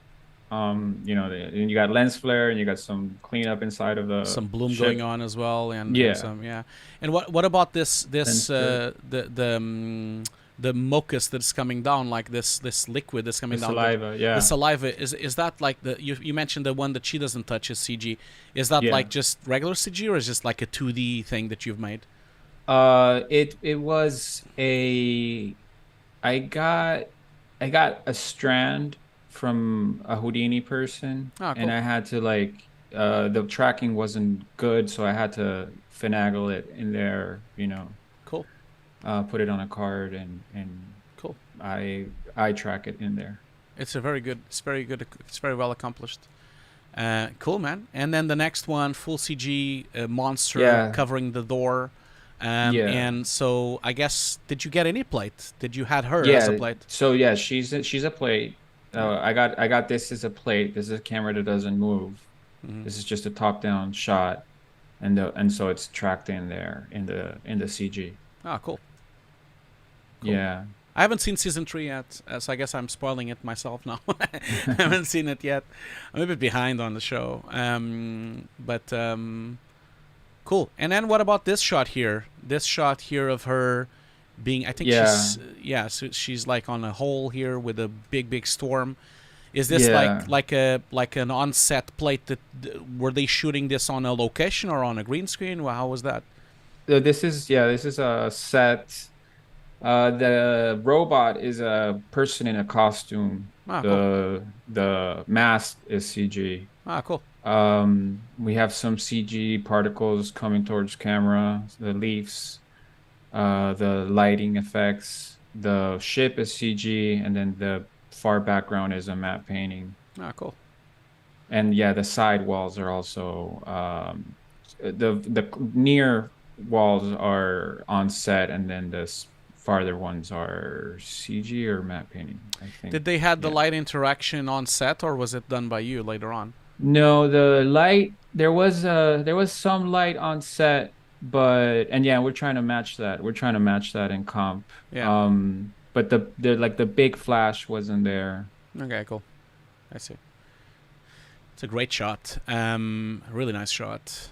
A lot of depth on it because of all the particles flying around. It's a really nice shot. And then, of course, I guess this is this still the guy on the suit, or is it like a CG? No, this foreground? is CG. This is full CG. Okay, I mean, the foreground. The foreground, The background yeah. is the plate. Yeah. Oh, yeah, because And you then have a rack this- CG. Yes, we have a rack focus. Yeah, that's right. And then this is the guy in the robot suit was still moving around, and at this point in the story he had to he had to be dead, but at that point, and so I had to paint out the robot, the guy in the costume suit arm, and recreate the chest. So the chest is a lot of paint work, and this arm, I gave it this ashy texture. So I got a CG render, but the CG render was like the normal status of the robot, and I gave it this ashy texture. Did you do that with what, a UV projection mapping, or was it like just 2D patching? No, it was like 2D and like a texture, like a texture projected onto it. Cool. All in Nuke. Cool, man. Looks great. Yeah. Looks great. Cool. And then I guess she wakes up. She's inside here, and then this is mostly just a little bit of cleanup and the smoke sim. I got a Houdini smoke sim. It was mostly like this shot looked better, the heads of it, but it didn't make the cut. So I see. Yeah. That's the other thing as well that I keep saying on the audience when I do these reviews. a lot of shots we work on don't even get lost on the edit. That happens a lot, or they become shorter as well. That happens as well. But sometimes, sometimes we're lucky and we get a shot on the trailer, and then we can get it right away, and we can talk about it right away. Okay, cool. And then I guess this is a completely different show. This is then. The rest of this stuff is mostly advertising stuff. So this was done at the Mill, New York. So the cars are real, but the crowd is, I got a crowd pass from CG, and the fence is CG. Wow, looks incredible. Looks really good. The motion blur and the streaking and the bokeh and depth of field looks really, really, really good. I would never even think that would be CG. It's very well done, man. Very well made. Okay, cool. And then I guess this is also a commercial. Yes, this was also at the Mill. This was actually shot on a volume. Oh wow! So, okay. Yeah. So the van was there. Like this is an actual van. The van was there. That's the actual van, and these rocks are set dressing, and then the far background is Unreal, LED, but the waterfall is a Houdini sim. So that was integrated in post. There was something there in the volume, but what we're looking at was comped in. Yeah, that's cool. That's cool. I'm finally gonna do a volume shoot next month. I'm directing a commercial. I'm directing a commercial in Germany, in Munich. Can't really say what it is for, but it's the first time I'm directing something on a volume. So it's a bit of a learning curve. I've never really done it before. I've done a lot of shoots on motion control, and I've done a lot of shoots with mocap as well, but never on the volume. So it's going to be interesting. We'll see how that goes. I'm really interested to see how it really looks, if there is really like that much of a problem with black levels and moe effect. And I'm having meetings with the DOP now, and just he's already warning me about things, and so it's not as straightforward as everyone kind of thinks, and how it's been perceived by the public. Really, it looks cool, especially with the reflections and integration, but it's never really.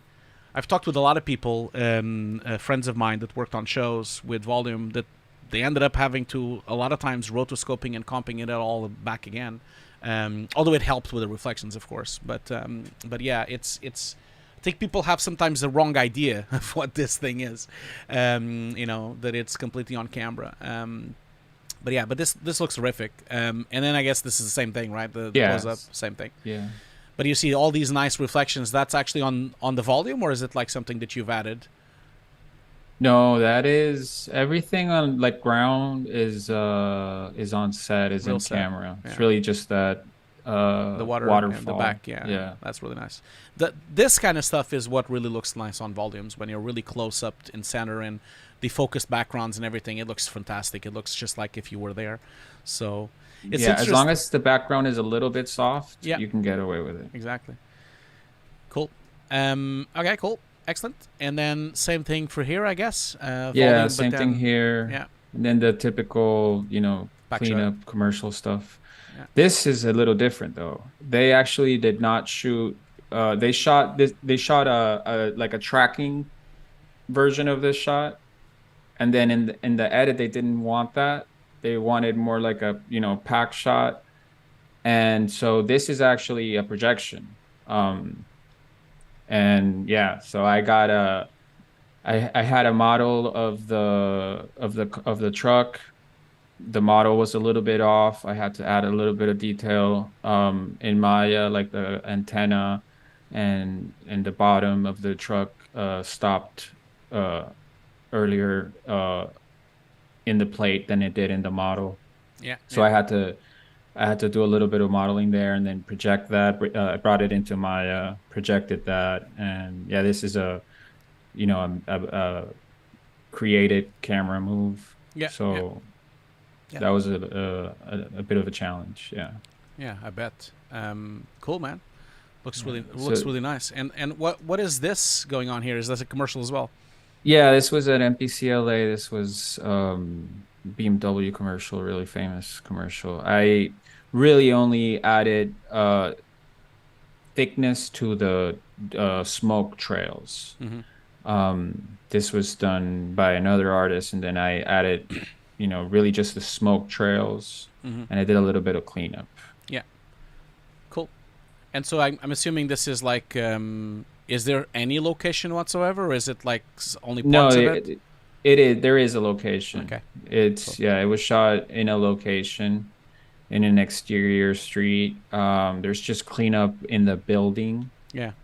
Some things, some windows like are repeated and things like that. Cool. And then this one here, is this? This one is basically all the snow is 2D elements. There was snow on the ground, but I added a lot more. There's a little bit of wispies, smoke. And the cars have a lot of cleanup, and the far background has a lot of cleanup. Is this a commercial as well? No, yeah, this is a promo for Fargo. Okay, cool. Yeah, this was NPCLA also. Cool. Same thing here. Same thing here with the snow, yeah. So what, like stock footage of snow, or did you guys went and shot some snow? Stock footage from the Elements library at NPCLA. Yeah. And there's also a wire cleanup there because that The hat was on a wire. Yeah. Cool. Excellent. And then this shot, it's one of those things you were talking about earlier. Like, it was a lot more integrated. It was a lot better integrated. Yeah. But then the client asked for mats of the fluid, and then they just, did whatever they wanted with it. They had their own vision of how what the fluid should look like. Yeah. You're talking about like giving mats to grade, right? Is that what you mean? Yeah. It happens to me all the time as well. We I get the phone call, like, can we get some mats? And then that's how I know it's gonna all kind of go out a bit out of control, because when you're on, a lot of people might not realize this, but when they are on the colorist on doing some grading, the entire client usually is there, either the client from the actual brand and also the agency, and also there's a bunch of people on the room. It's dark, it's cozy, you can see it on a really beautiful monitor, and sometimes they go to town. They really go to town with some shots. That happened to me a lot on my career. But yeah, I still think it looks good. It looks good. I think it's a nice shot. It's a bit weird, but it's a commercial. Yeah. I mean, it's a commercial with the liquid. She's like drinking the liquid. It's a bit awkward. There's also that. Yeah. It's a bit weird, but yeah. And then I guess this one here, another drink commercial with integration. So this was a shot. I practically led this show. I'm like a long time mid. Waiting for my chance to start, being considered a senior lead and all this stuff. And this was a small budget show at the mill, and the client was Mexican, so I spoke Spanish. It made sense for me to, cool. interface with the client, even though they all spoke English, but they just said, no, Luis, you'll be on the call. And so, basically I got handed, there's 4 shots here. I did 2, another artist did 2, but I was basically like the one leading it. I really like doing CG integration. Yeah, this looks great. I really, this was actually only done in a day, and it had a lot of problems. Oh my God, the day! That's insane. Then congratulations. It looks fantastic for a day. This is really good work. I think it looks great. I like the way that she actually does look like she's kind of somehow integrated. She has this like really nice light happening on her face that kind of matches up with everything you have around, and I think this is, especially now that you said it's a day, it's fantastic work. Very good, very well done. Yeah, and this is the comp was a day, but this one took a little longer. I had a bit more time. Yeah. But the CG did take like maybe the better part of a week and a half. Yeah, exactly. No, so she was always like, you're talking about the compositing. This is really nice looking ad as well, with the colors and the look of the whole thing. It's also a really nice looking commercial. Which is nice. Cool. Yeah. And then we move on to this little strange creature here. What's going on here? What is that? Yeah, so this guy is in a suit, but the face is CG. and the eyes I animated in 2D. Ah, cool. Yeah. So basically, it's like what, like a patch of the mouth, or the whole Basically. head is CG. Just like No, it's just like the patch of the face, and then maybe a little bit of the fur, but just the fur that's like touching the face. The rest is a guy in a suit. Ah, cool, man. Cool. That's very well done. Cool. And then this is like some miniature people walking around. Yeah. Assuming they're like shot on a green screen or a blue screen Yeah, somewhere. she was shot on a green screen. I really like the reflection here. Yeah, did a great job the there. Breakup. Looks great. Did you had anything to go with, or did you have to do it from scratch? I had something to go with, but I also got her and flipped her around and put it down on the ground. Put it on top, yeah. And then you did some displacement for the yeah, a little bit of a breakup there. Yeah, it looks great. Then she's on the finger here. Yeah, she has a lot of cleanup on her wig, actually. The particles in the foreground are actually nuke particles. Ah, cool. Yeah, shout out to the nuke particles. Looks cool. Yeah, this element, the small version of herself, you know, I wasn't a fan of how they shot it. There's this weird highlight screen left that if I could change one thing, it would be that. I would change that. Yeah, because we don't really know where it's coming from. Yeah. I know what you mean. But in a way, like, I know that it's fake, but it makes it look more pop out. Like it makes her more visible as well. Not entirely sure if you would notice the little character that well if it didn't have the highlights, but I know what you mean. But it's a commercial. We never really have a lot of time to do everything on a commercial. That's the thing. Yeah. I never really felt anything I've done at the mill I've ever really finished. I've always felt like that. I just like delivered it. At some point, I just delivered whatever I had. That was my feeling while I was there. So what is this? Like, this is... Yeah, so I did... This is a commercial, music video. It's a beautiful music video by FKA Twigs. It's called Sad Day. Cool. It's directed by Miko. I did some other things, but I just put this shot. Basically, I just animated those small figures jumping that are jumping. Yeah, and then I helped integrate the map painting screen right top of the building. Yeah. But it was started by another artist, but I just helped finish it up. And there's also some like glowy Convolve filter highlights things going on. Yeah, looks cool. Looks really nice. I'm gonna go and check out that video. Cool. And then we have this is another music video that I really like also. It's called Rich Spirit. Oh yeah, Kendrick Lamar. And yeah, I did beauty on him. He was a little tired that day. So this was actually, I just put this part, but it's actually part of a very long sequence that was quite challenging because he moves his head a lot. And he's like bouncing around up and down as well. Yeah, so I keen tooled his face, and then I painted the areas I wanted to, blur, high pass. So that the mask would be consistent. Yeah. Cool.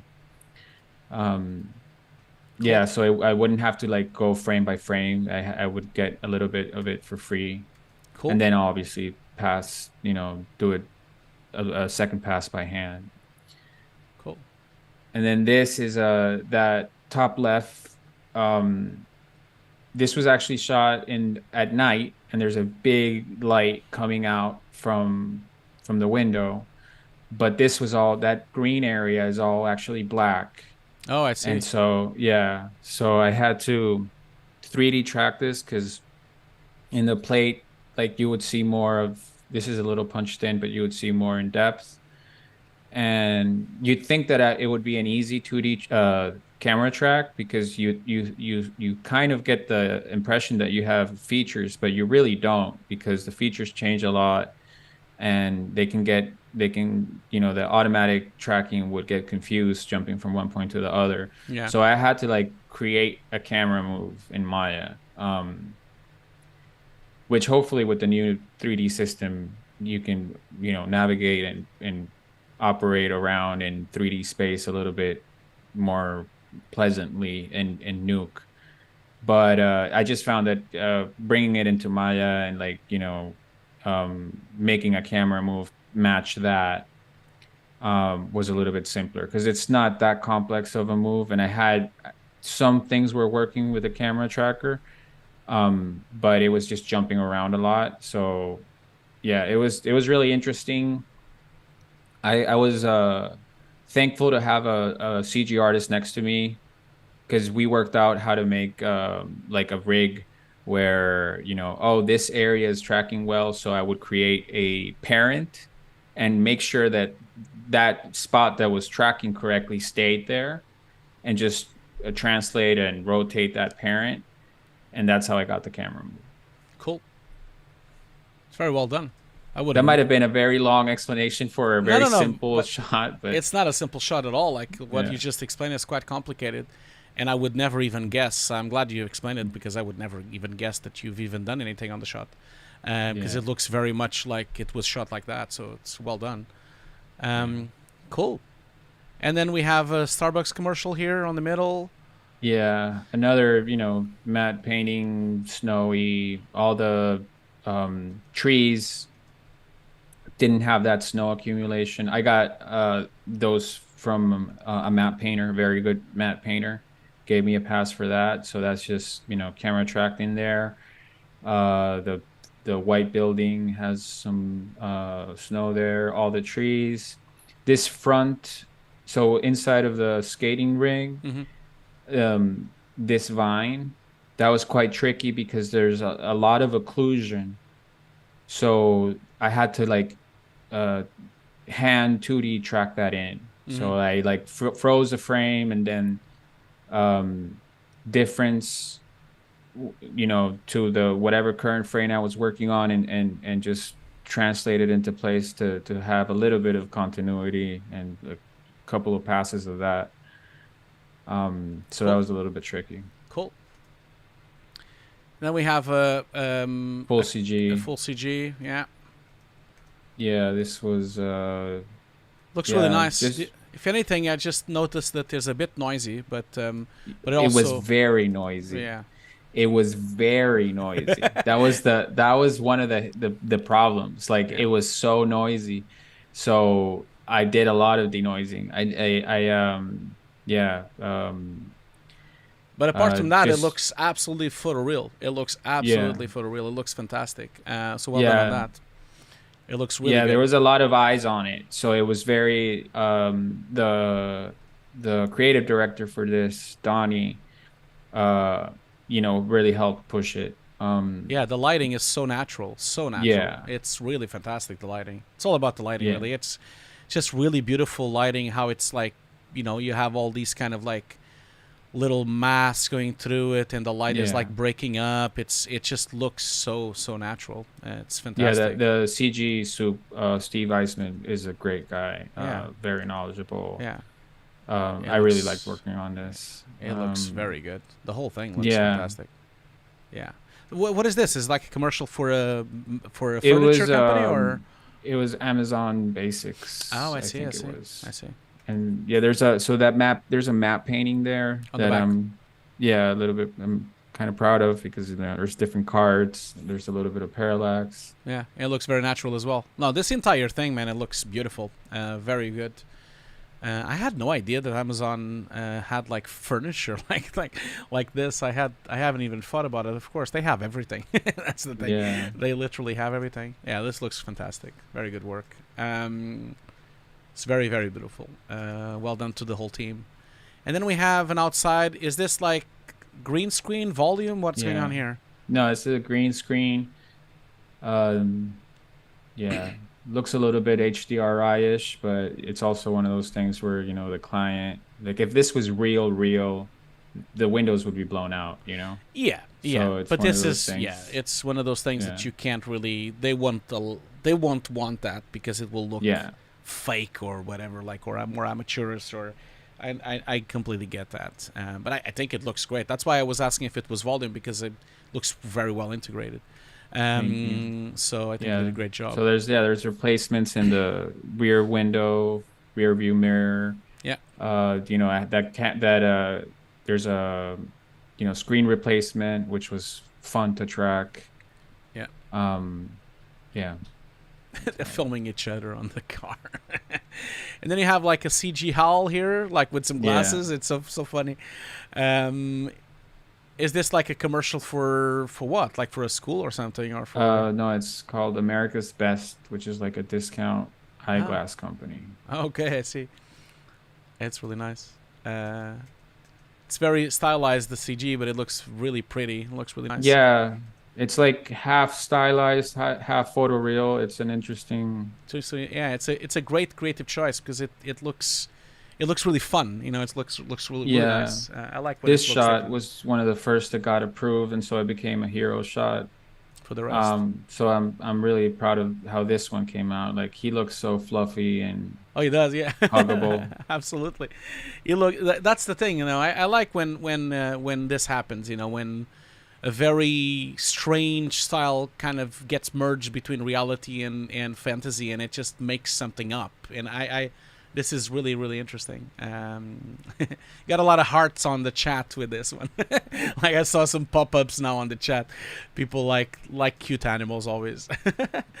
Cool, man. And then this here, oh my God, she's jumping out of a plane. So a commercial for something, I guess, as well. That was a Audi commercial. So those wispies are 2D elements, but she actually did jump from the plane. Oh, wow. But this is it was a static plane. The plane was not moving. Yeah. And then it was like something for her to land on the back, I guess. Yeah, there was something for her to land.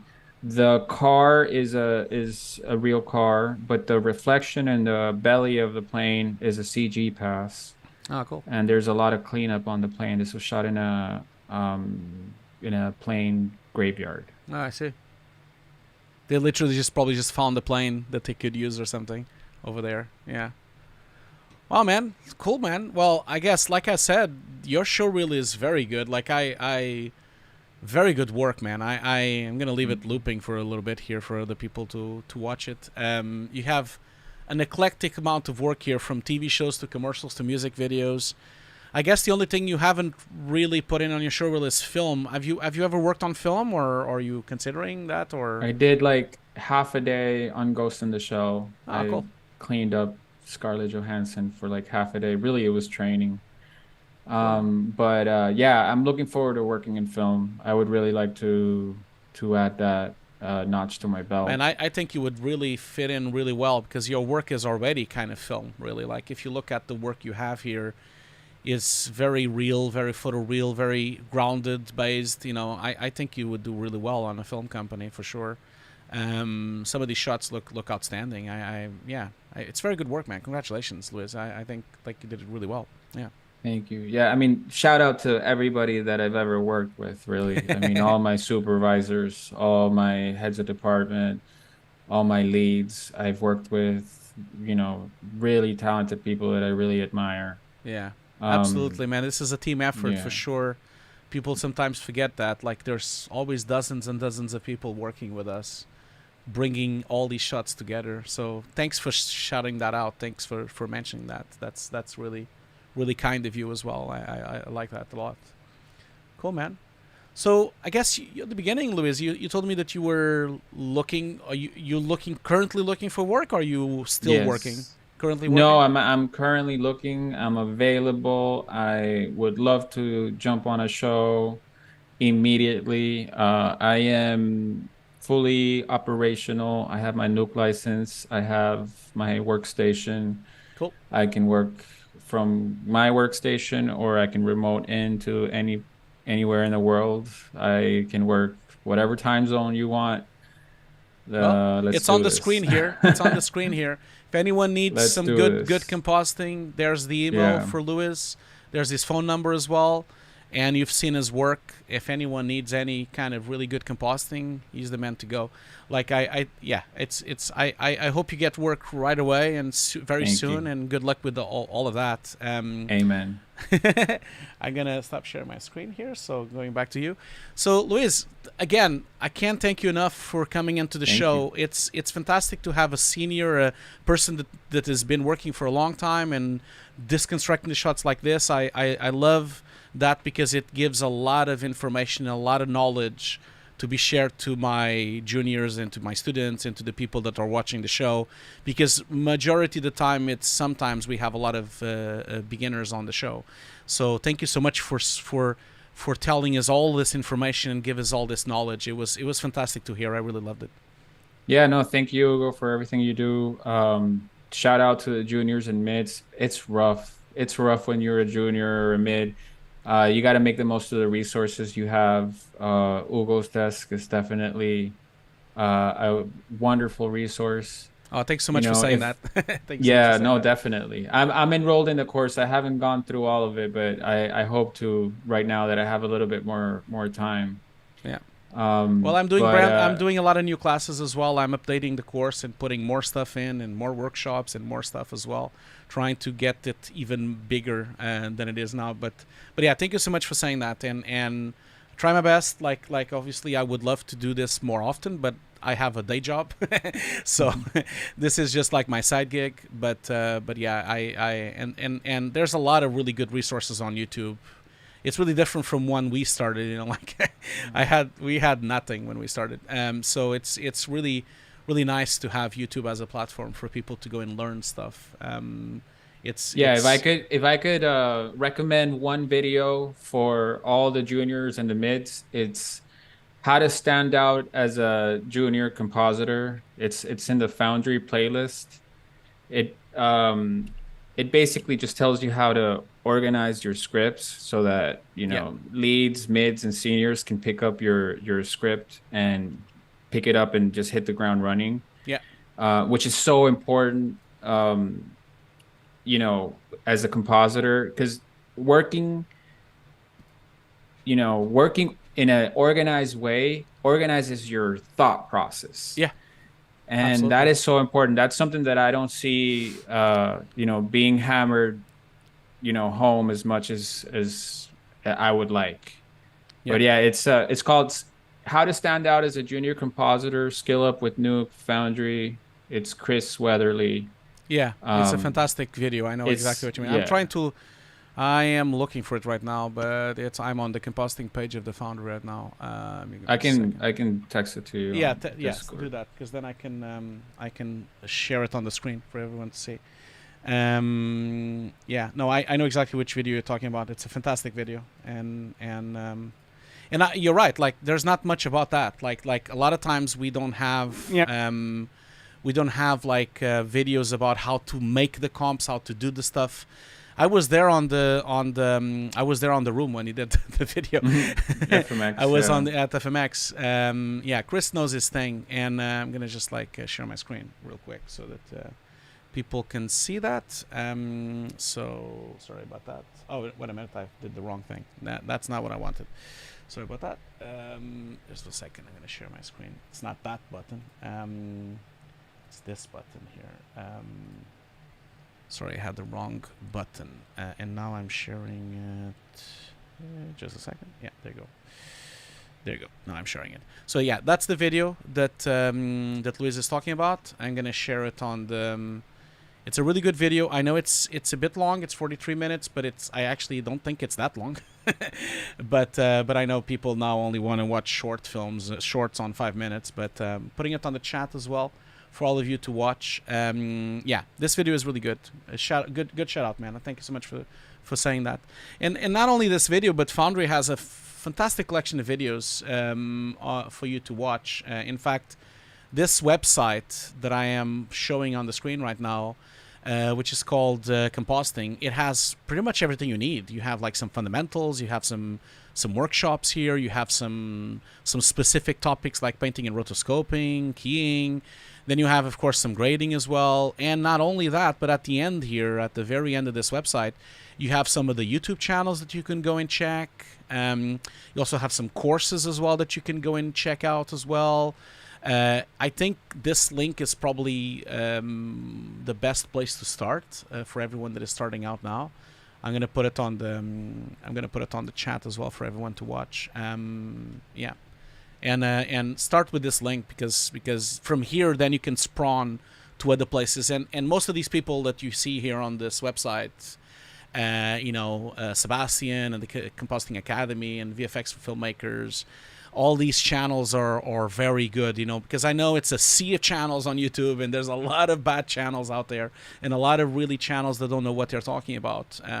It's always good to start on a place where it's been kind of not certified, but it's been kind of approved by Foundry. It's always a better way to do it.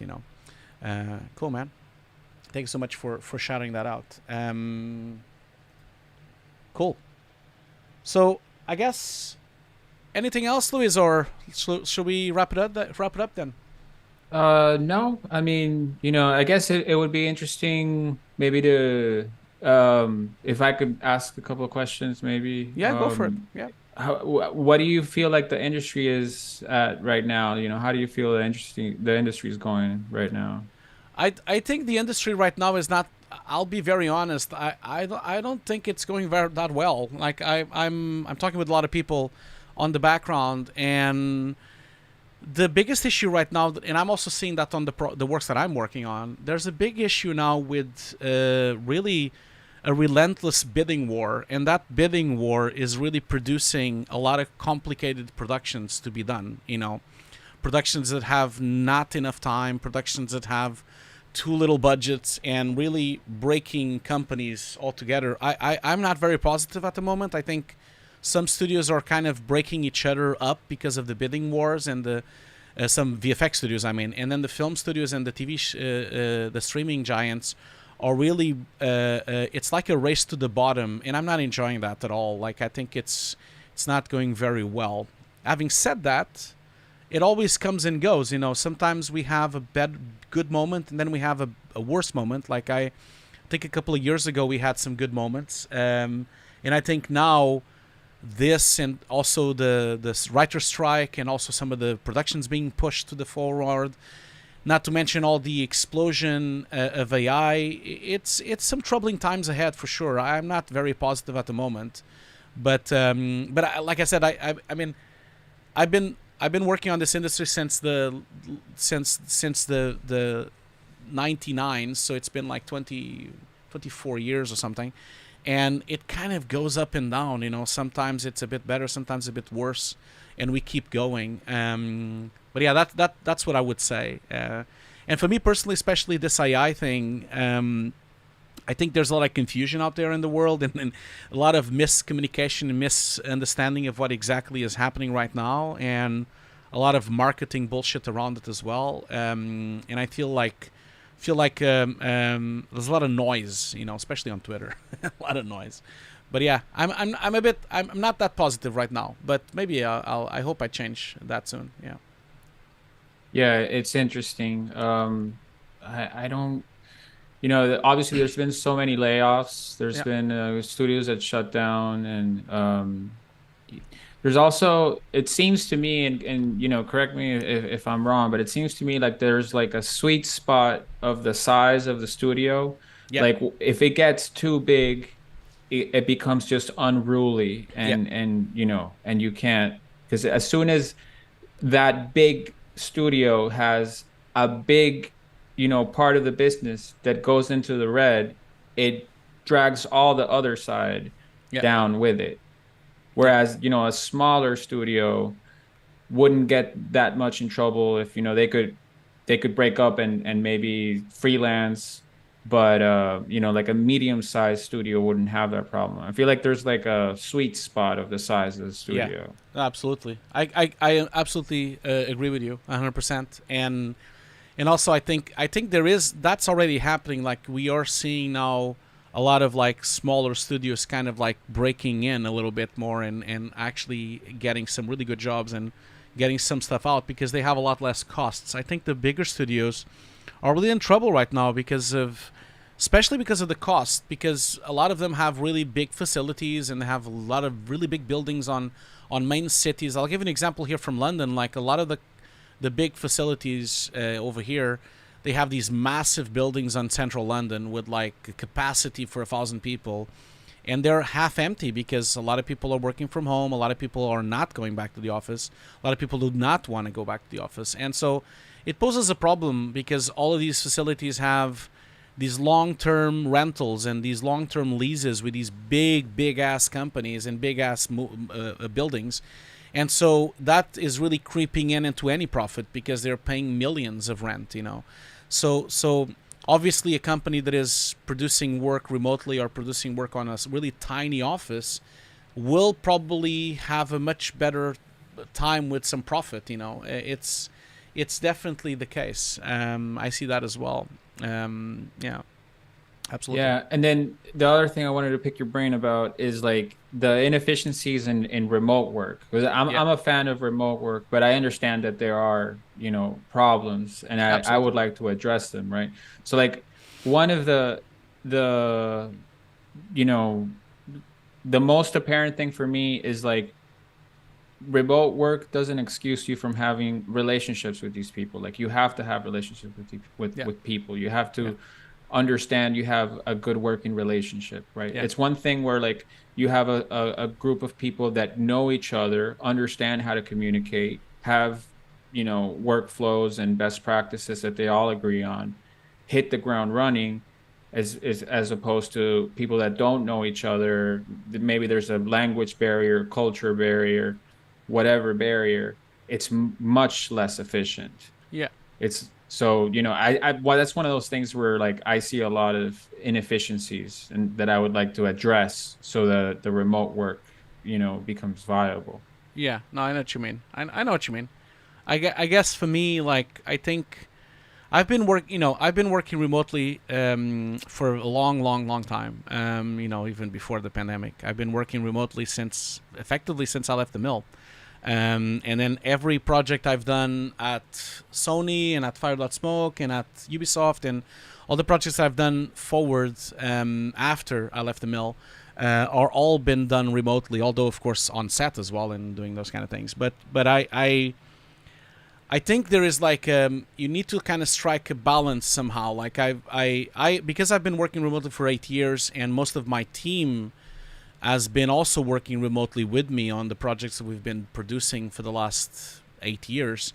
We're kind of used to it, and we have methods of communicating, we have ways of talking to each other, and whenever we bring in someone in, you know, new, we make sure that we have enough calls with them, and we make sure we have like Zoom always open, and a lot of times just interdisciplinary events that we do besides work, you know, where we just chat and we talk about things and we talk about other stuff besides just work. And because that water cooler moment is really missing when you're working remotely, of course, where you just shoot the breeze and just chat and have a coffee and just like talk about whatever, about a game that you watch or Formula One or whatever the hell you are going to talk about. That's definitely something that companies need to really learn how to integrate into their pipelines, so that we have that space of conversation, either being with Slack or being with Discord or being with Zoom or being with having regular calls and regular walls where people can talk about. It's never going to be as the same as being on the same building, for sure. It's never going to be the same. It's always better to be on the same building. It's all easier. But having said that, it gave me other opportunities, you know, working remotely as I have with my team. The maximum I've had of teams has been like 30 people. Like the biggest project I did was a game cinematic that I supervised and directed, and we had like 30 people working all over the world. And because we were working remotely, I managed to lower costs, and I managed, because we were working with different countries and different people all over, scattered through the world, and we had different rates, and we didn't have the up cost of a building. We didn't have a cost of a major server. So it kind of like became a lot cheaper and a lot more efficient. But it took us a long time to get used to all of us and to know each other and to meet each other and to talk more. So it's a balance, really. I feel like it's a balance. I personally, as I am built, I'm a very social person, but I love being home. I cannot understate how cool it is to be on your house. Like, it's so much better, especially when I was commuting to central London to work at the mill and to work at Nexus and to work in all these companies and having to spend 2 hours a day doing a commute, which was like a pack of sardines really inside a train. But I completely understand your point of view and the problems that it brings. For me personally, there's two problems. That is definitely one of the problems, is bringing in new people and making sure everyone is on a team and making sure everyone talks and making sure we have those community things in place to have games and play and watch some other stuff and do other things as a team. But for me, there's another side of this.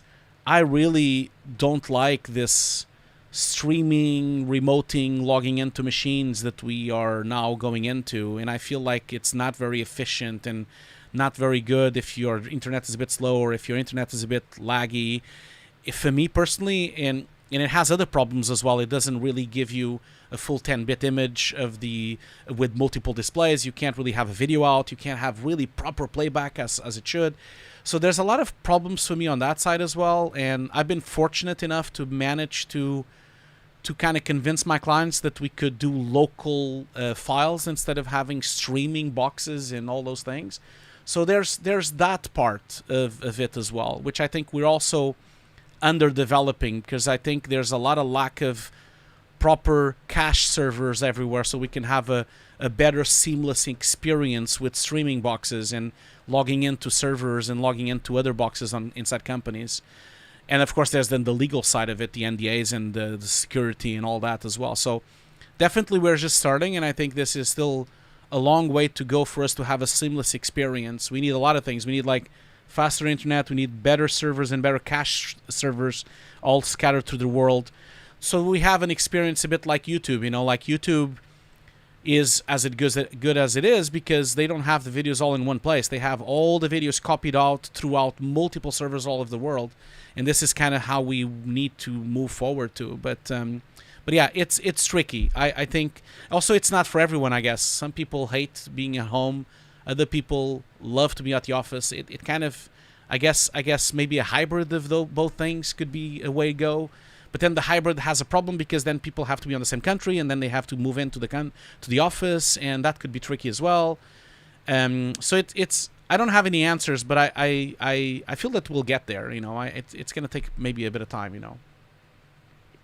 Yeah, I mean, I feel especially like with the remote work, with like juniors and mids, that's especially difficult. Yeah. Right. And so it's up to like seniors and leads to be there and not be frustrated and Absolutely. open it up so that solutions can be made, and and the knowledge flows through the whole team. Absolutely. Because I understand also leads, they have a lot on their plate, they're stressed, that explaining something when they're at their end of their wits can be more complicated than people would assume that it is. Absolutely. But there's no substitute for that. Like no, there isn't. No, I know what you mean. I know what you mean. But there's that really starts with but isn't this the same thing as even videos on tutorials and YouTube and everything?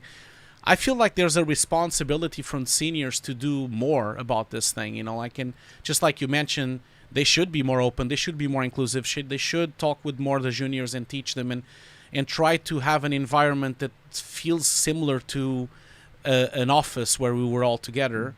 But it's the same even for me feeling with YouTube. Like, I've made a decision a long time to do videos on YouTube because I felt like, I was lucky enough to be a senior. I was lucky enough to work in the industry for a long time. I'm very fortunate and very humbled by it. And so I'm trying to share my knowledge and trying to show other people how we could do it.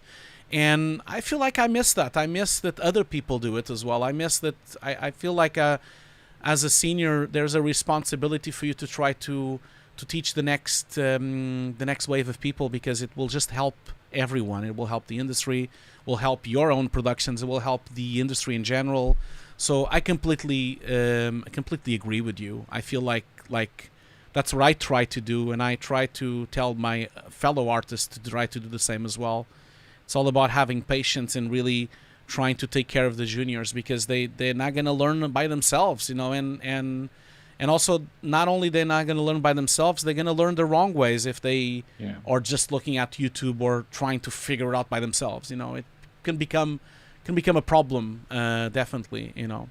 So yeah, I guess, yeah, we're going into like a really complicated and philosophical conversation now about this. There's two things that describe me, is complicated and philosophical. So that's good. I'm fine with that. No, I'm absolutely. I love this conversation. Well, you inspired me, because I've been thinking about doing things in Spanish, because I'd like to help out my fellow Latin American brethren.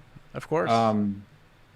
Yeah. You should, man. You should. There's a huge community. It's a huge community, and yeah, go for it. I would say don't even think about it. Just do it. That's what I did. Like, I didn't even really plan anything at all. You know, I started my channel 8 years ago, and I didn't really had any plan whatsoever. I published a video, and then I published another, and then I published another, and then 8 years later, here we are. Like, I didn't really plan at all, and I think go for it. If you like to teach and to talk and to chat, you should go for it. It also gives you a lot of rewards. I feel like very, very humbled by the community we have, and I love to talk to them, and I love to also talk with other people and see what they've been up to. I feel like I learn a lot with this as well, you know, which is great. So definitely these sessions, I do that a lot, because I'm watching other people's work and how they work and how they think, and you can learn a lot from these sessions for sure. But yeah. Awesome. Thank you, Hugo. Thank you for being so generous with your time. Oh, no problem. Not a problem at all. Luis, I wish you all best of luck. I hope you get work right away. And yeah, and I'll talk to you soon. I'll be around. If you need anything, you just let me know. You know where to find me, man. Appreciate it. I'll see you later. Thank you, Hugo. Bye. All right. Bye. Okay, we are done with the showreel reviews. Again, thank you so much to Juan and to Luis for sharing their work during the stream, and for being so kind and generous with all their knowledge and all their information that they had to share with everyone. I thought that was terrific. I really loved the conversation, and yeah, I hope you've enjoyed it as well.